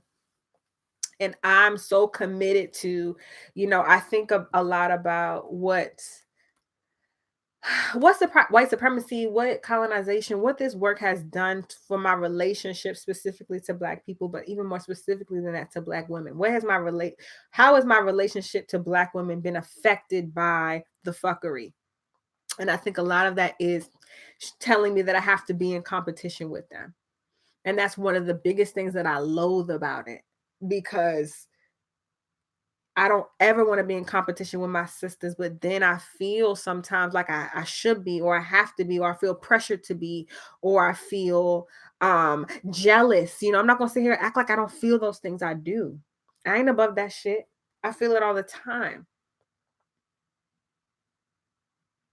I'm gonna talk about Rana. I'm gonna talk about dream work in a minute. I feel it's hard. And I'm not just talking about in the spiritual aspect. I'm talking about in general. I'm talking about I go to a party and I see another beautiful person and I see someone also I'm attracted to, and I'm like, oh well, I gotta be prettier than her because I'm the baddest. What? That's one of the things I loathe the most about this work, because we have so much power within us and we are just like, it's only room for one of us. We go to the workplace, it's only room for one of us. We in the spiritual world, it's only room for one of us. We trying to get some attention of some nigga who probably ain't worth it. It's only one of us. It's lies. And so I'm always actively trying to decolonize how I'm in relationship to Black people, specifically Black women, because I love us. And I'm not going to let that lie take over my life. I refuse. Right. We all get green-eyed at time. Of course, it's natural, but it's important to practice that mindfulness, even though it is natural to be like, but my sis actually has her journey and I wish her well on that journey. And I have my journey. Was that a subtweet at some recent drama? Child, no. Who's child? I don't be knowing nothing about this drama. No, I'm just talking. Yeah, right. Capitalism. We have been told to compete.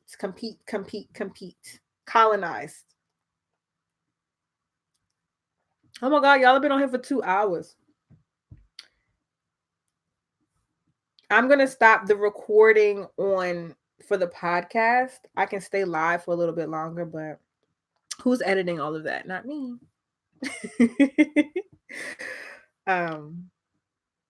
Right.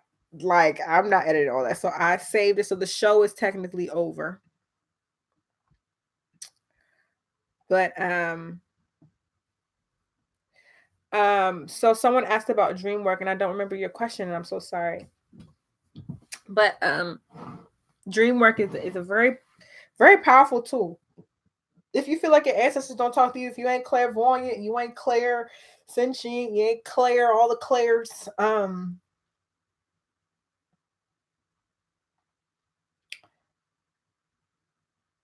you might be a dreamer.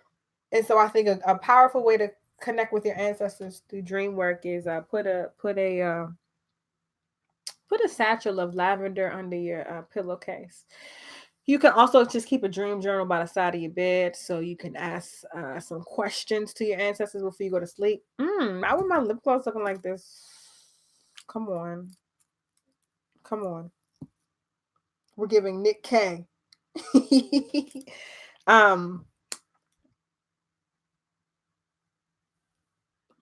What else? Mugwort is a good herb to drink as a tea or smoke to also enhance psychic ability and dream work. If you are trying to get pregnant or you are pregnant, do not use the mugwort. As always, do your research. Jasmine Curtis said, I put my divination cards under my pillow and my dreams are vivid and I remember well. That works too. Mugwort don't work for me, but someone else it could work. Right. I mean, it really depends. Everything don't work for everybody, Joe. Manifesting big editor energy. I don't even know how this episode is going to sound because the people listening who are not watching are going to be like, what? I meant to tell y'all earlier. It's too late now. I would have said hashtag ALJ pod. Allude you to podcast. Tell people you're listening. Ooh, come on now. Lavender oil on the soles of feet at night. Turn the dreams up. Try it. I've never tried that. I might try to. Actually, my dreams already turned. I don't need to try that, but try that. Oh, yes, Miss Lana. Hey, Miss Lana. Water by the side of your bed. That's old school. That's old school. Water by the side of the bed. You can put on the bedside. You can put on the floor to help your dreamscape enhance. Is a wonderful way. Ooh. So I'm getting texts and shit.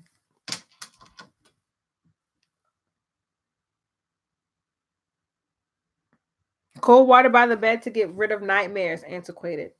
Sad. So yeah, lavender oil. Nefer is saying on the feet. I'm saying lavender satchel under your pillowcase. Glass of water by your bedside. Brought up by Miss Lana. That's a classic. Because water is a portal. So we're opening the portal before we go to bed. Don't drink this water. Open the portal before we go to bed, to have our spirits come down. Set the intention before you go to sleep. Hey, I am calling on my spirits. I want y'all to come through. I want y'all to come in. I want whatever. And allow them to, your honorable and loving spirits. Corinna said the show in the chat has been so informative. I love it. I'm so happy. Like, this is such a community. I'm obsessed with y'all. You're so adorable. I don't know why y'all like me. I just wanted to be a YouTuber. So, can you see this stuff?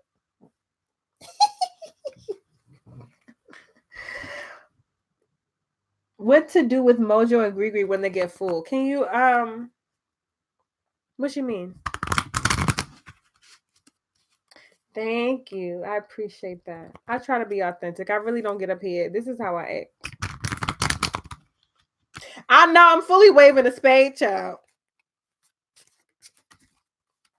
Why 2 cards just fall out? Okay, so 2 cards fell out.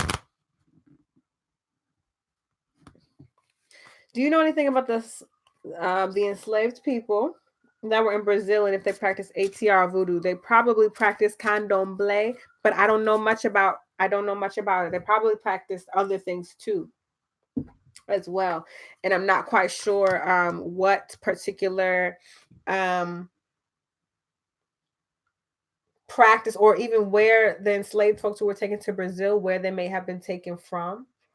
But I know that because candomblé is a popular tradition in Brazil, so obviously there are some folks coming from West Africa with Nigeria, but I'm not sure. I'm not sure. Kimbanda. Thank you, Shonda. Kimbanda. That's another one. And Pomba Gear. Yo, I was just thinking about Pomba. I was just thinking about her. Yo, I needed to see that. Thank you. I needed to see that. Ooh, come on, spirit. I had to make a note, y'all. I've been thinking. Ooh, yes. Okay, so anyway, let's do let's interpret. Let's interpret, because we all are spirit workers. We're all working together. What y'all think about this? What this mean? This is a 5 of diamonds. How do you interpret it? Don't look it up. What intuitively does it mean to you? What does this message mean to you? It's another card. We're going to do that one next. What does this mean to you? 5 of diamonds.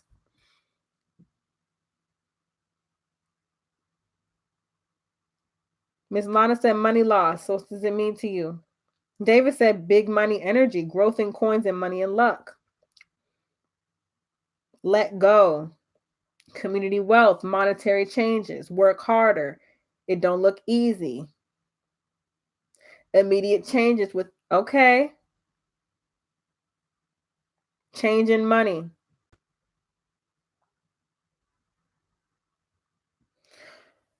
Okay. Everything that y'all are saying is right.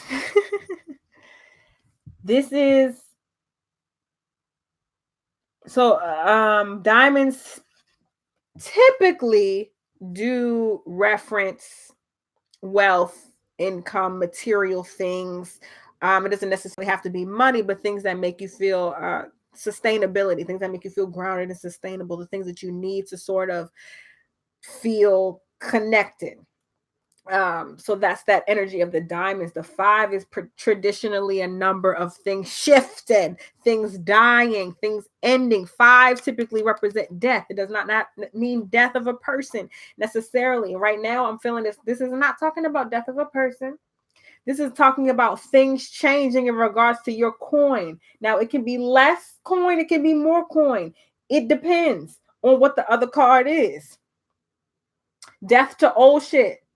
Exactly. Lately, death to old shit. What are your ideas about wealth and money?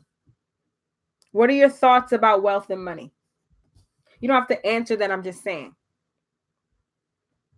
Think about that. Because some of y'all not having the money that you need in your life because you don't think you deserve it. You have a terrible relationship with money that you need to work through. Okay.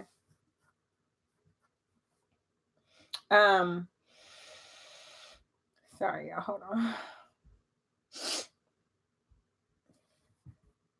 It is a mindset. Money is a mindset. Money is energy. I say that all the time. It ain't nothing else but energy.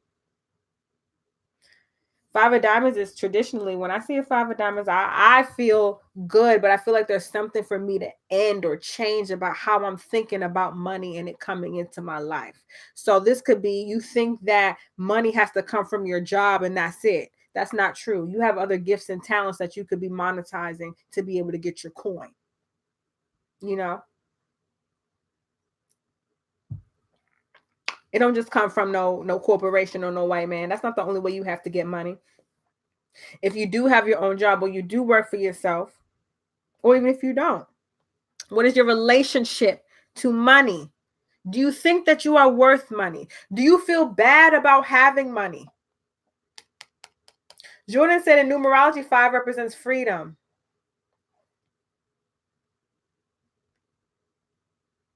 Stepping into your own authority. Take up space. You deserve money. This isn't capitalist to want money. It's not capitalist to want to feed yourself. It's not capitalist to want to take care of your family. Period.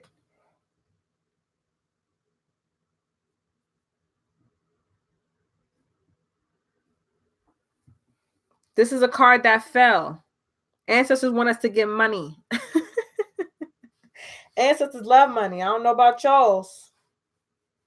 And if you watching this and you're a descendant of folks who were chattel slaves, they were money. You hear me? Your ancestors were money. Your ancestors were capital. You know what that means? That means that you're worth. You got a lot of worth. And you know what that also means? That you're owed a lot. So take it. Take what is yours, money and outside of that. It ain't just about money. This is about take what is yours. Exactly, John. Step into it. This is your freedom. This is your authority. What this mean? This is the other card that fell. What does this mean to you? Nothing is wrong. However you interpret this is right. What does 3 of spades?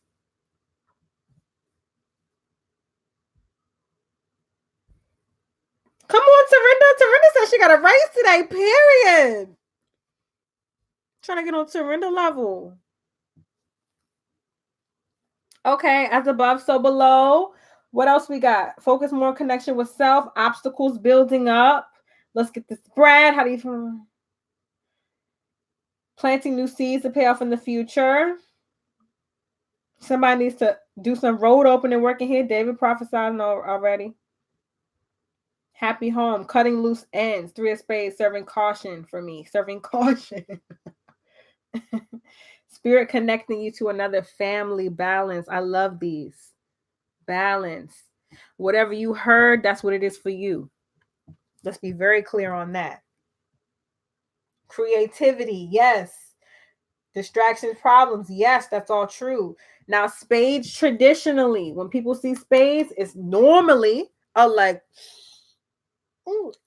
nothing is good or bad. It's just what's in your way and what's not. Sometimes 3 can speak to things. Not 3. Spades can speak to things being in the way. Spades can speak to things causing blockages. Spades can speak to issues that may come up that we need to think through.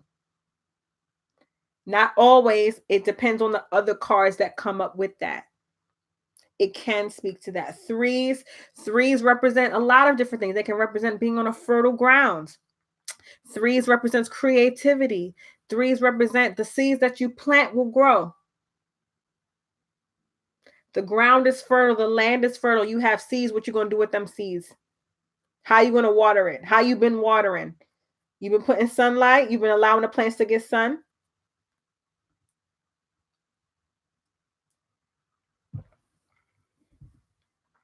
Someone probably does need to do some road opening. I saw David say that. I affirm that.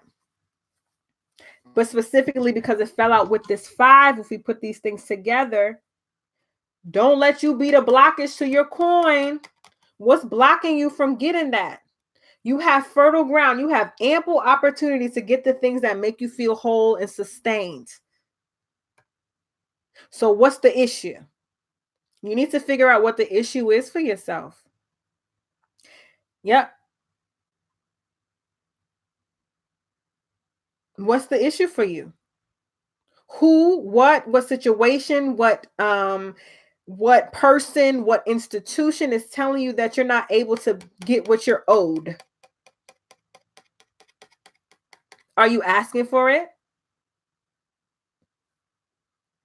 Are you asking for what you're owed? Are you taking up space to get what you're owed? You might not be.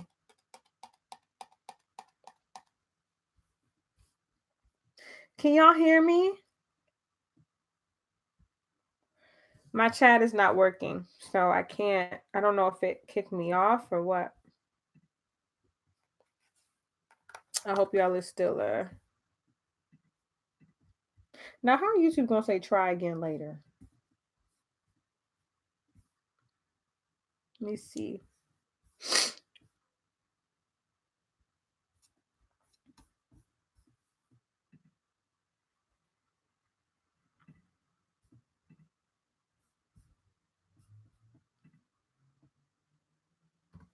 What am I typing here?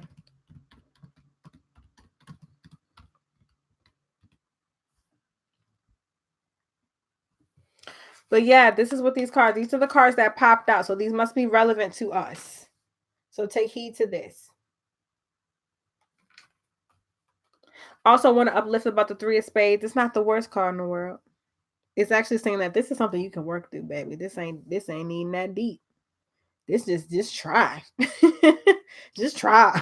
Just try a little bit. You're gonna be all right. I hope the chat is working okay.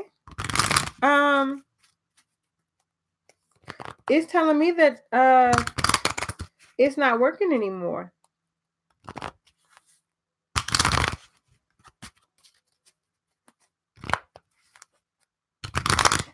If it is working, if y'all can still hear me, can someone just DM me on Instagram and just say it's working?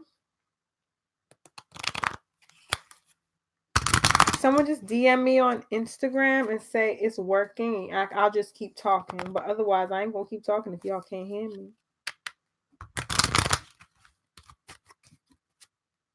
Oh, it's working. Thank you.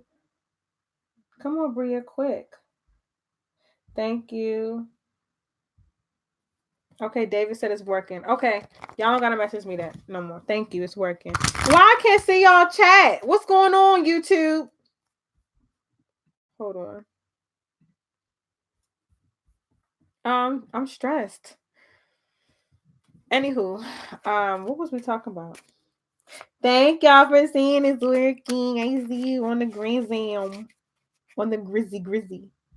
I'm gonna go live on IG too. Well, I was answering y'all's questions. So now I'm like, yeah, I can't see what y'all had to say. I don't know if this spirit telling me I need to get my ass off of here. But I'm bringing in the YouTube fam as well. So I have both lives going up right now. So wherever y'all want to watch, it's fine. You know what? It's Mercury in retrograde. I just saw somebody say that. So that's probably why the internets are being disrespectful right now. If you haven't been watching me on YouTube, hey, Instagram, I'm just getting live on here so that everyone is able to have access. I was just doing a quick little reading for the collective, and then just sort of talking. I'm going live on YouTube right now. We've been having a wonderful conversation. We've been talking a lot about our healing journeys and the ancestors, and a little bit about a Little Juju podcast being 1 year old, and me being so grateful and thankful for y'all for checking me out, for listening to the show, but more importantly for listening to your ancestors. So I just wanted to bring y'all in. I can't see the chat on YouTube anymore, so I wanted to open up on Instagram so that people could see.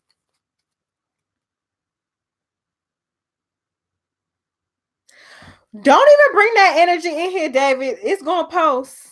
I see people have went to Instagram. So what we talking about? Because I needed to see a chat. What we talking about? Do y'all have any questions? I want to say, if you are on YouTube, if you're on Instagram now that I'm live on Instagram as well, I'm selling my hat again at itsjujubay.com. And if you put in the code Happy B-Day, Happy B-Day is the code. If you put the code in, you will get 10% off of the hat. I'm selling the hat until December 1st. After December 1st, I will not be selling the hat.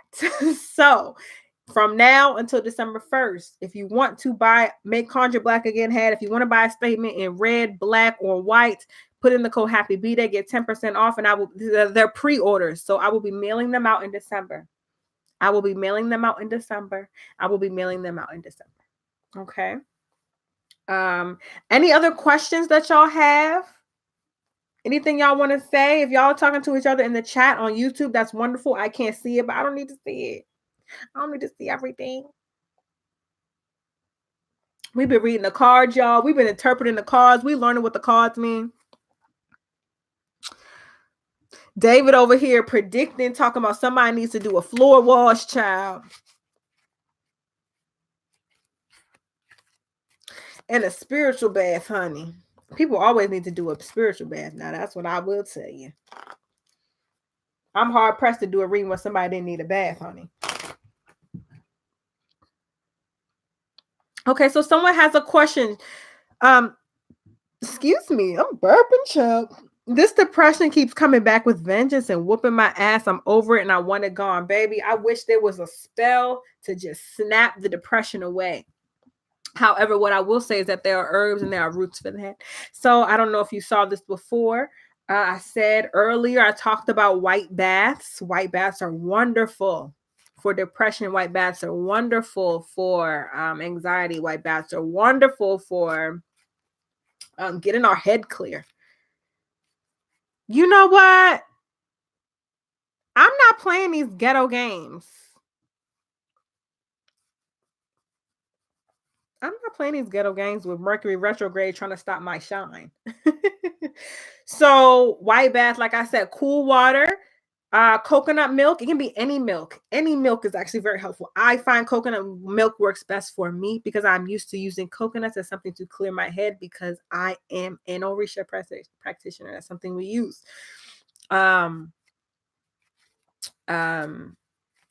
You can also put some Florida water, some type of perfume, some type of cologne in that water. And what else I said? Cool water, milk, white flower petals are great. White flower petals, any type of white flower, pick them petals off and put them in there. Cascarilla, also known as efun, which is eggshells, can be another ingredient. If you don't have that, that's fine. Take that, pray over it, set your intentions around your mental health, speak over yourself, speak healing over your life, speak lessening of your depression and anxiety over your life. Speak that over yourself, dump it over your head. For you, whoever asked that question, you need to do it for 5 days because that's what Spirit just said. So you need to do 5 days. If you're listening to this and you want to take a white bath, just do it for however many days you feel like it. At least do 1 day. Do 3 days. Whoever asked me that question needs to do 5 days. That was cool water. That was coconut milk. I say coconut milk because that's what helps me. Milk, cool water, milk, white flower petals, any kind of white flower, and a perfume or cologne of your choice. Do some Florida water or something. Do some type of perfume. Any specific amount of days? I like to say 3 days minimum, but some people don't need that. Trust your intuition. We talked a lot today about trusting ourselves. We were reading the cards together. Trust your intuition. Ask your ancestors how many days you need to take it. How much milk? A splash? Not a splash. Put a fair amount, but it's not mostly milk. I would say it's mostly water, and you're adding milk into it. Okay. I'm so sorry to YouTube. I still can't see your comments, so I don't know if y'all are talking. I don't know if y'all are asking me questions. I'm so sorry. I'm sorry you did that. Have I been live for over 2 hours? Y'all gonna have me on here forever, honey. I need to set an end time. I'm gonna get off at 9:15 p.m. EST. It's 8:56 p.m. EST right now. I'm gonna get off at 9:15. Unless y'all keep me on here longer. And I'm such a sucker.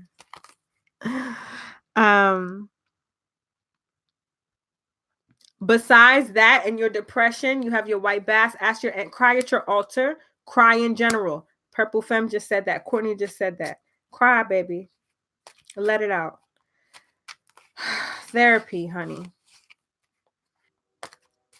And I know it's a lot. And I talked about this early on the show, how I deal with depression. I've dealt with depression.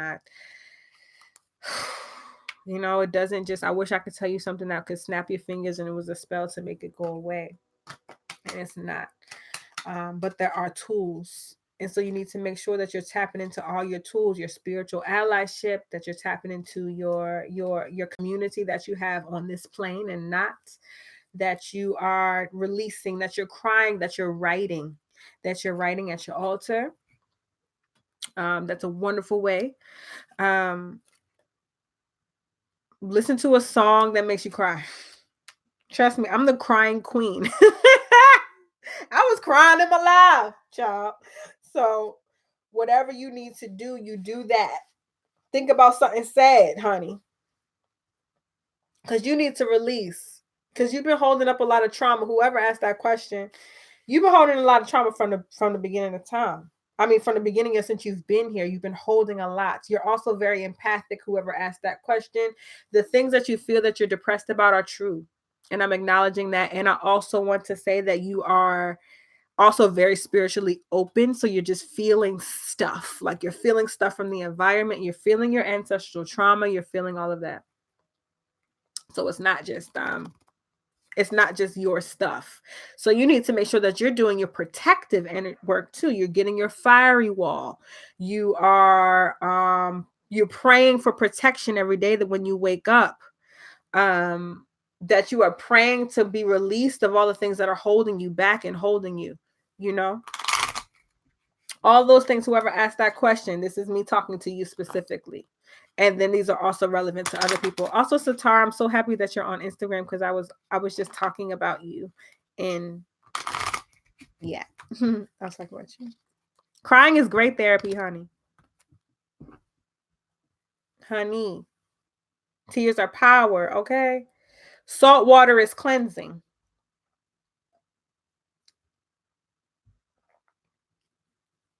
Salt water is cleansing. The ocean cleanses us. And so do our tears. You found me, so of course you did. I was like,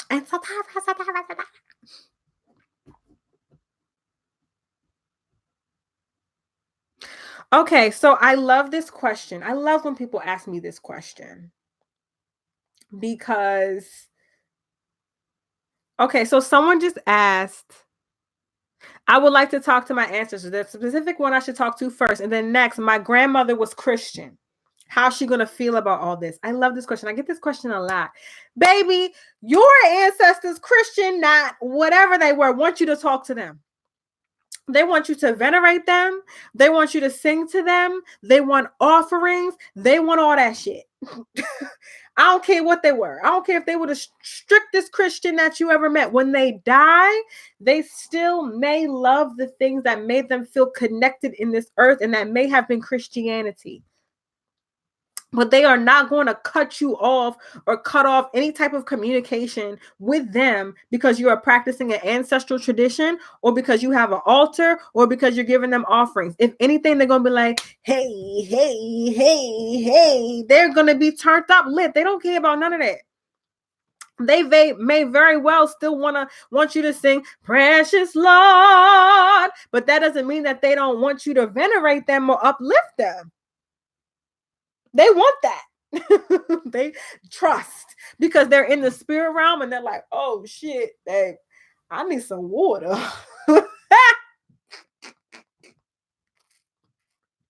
They want some water, honey. And they want you to sing to them, and they want you to put a Bible on the altar. All of that, all of the things that they would have never told you to do in your life. But that when they die, they need that. So it doesn't matter what people were when they were alive. I mean, I'm not going to say it doesn't matter. Of course it matters. But they're dead.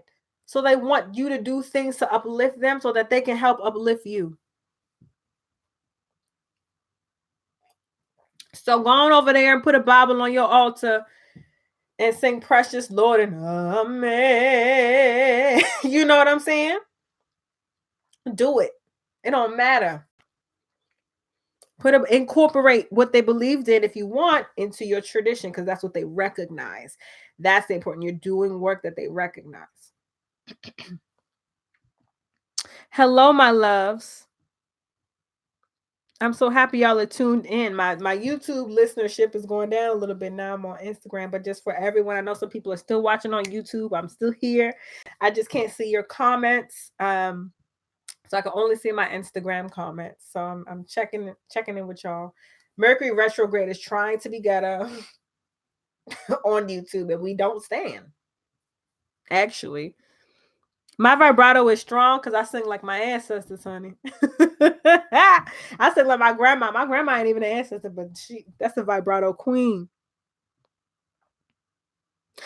Yes, Lord, for the rest of our days. And we will praise you for the rest of our days. Now, y'all done seen, I done finished this bottle of Bordy, so you can't be. Anyway. Y'all, I can't show y'all really what the gag is. I'm not even going to show you because y'all going to judge me. I'm not going to show you.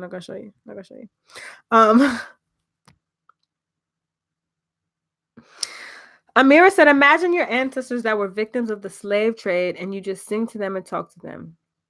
Healing, y'all. They're going to be so happy to have descendants like y'all. Ashe, exactly.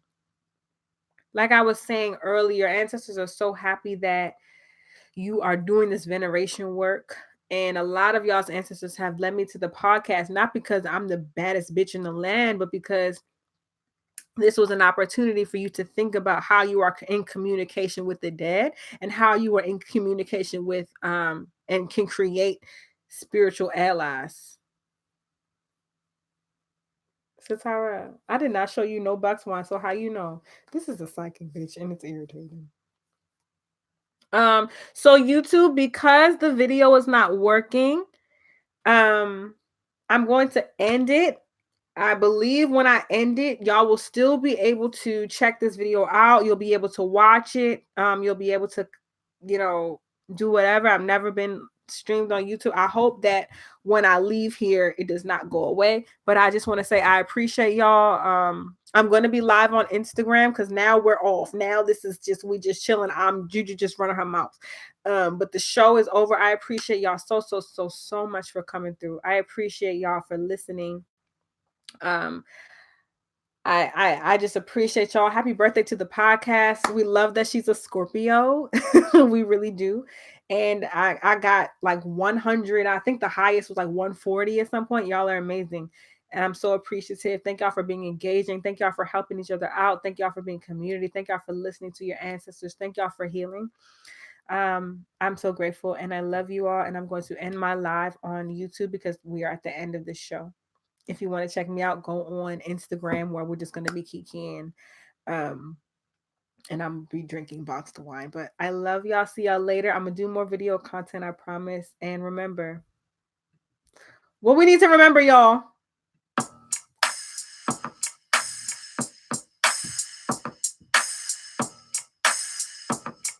Hey, hey, hey. Everybody get up and shake your butt. All you need is a little juju. All you need is a little juju. All you need is a little juju. All you need is, all you need is a little juju. All you need is a little juju. All you need is a little juju, a little juju, a little juju. A little juju what? A little juju is the way. It's how I start my day. Confirm no say. Bye, And YouTube. I'll never give a play. I'll take you for Hey,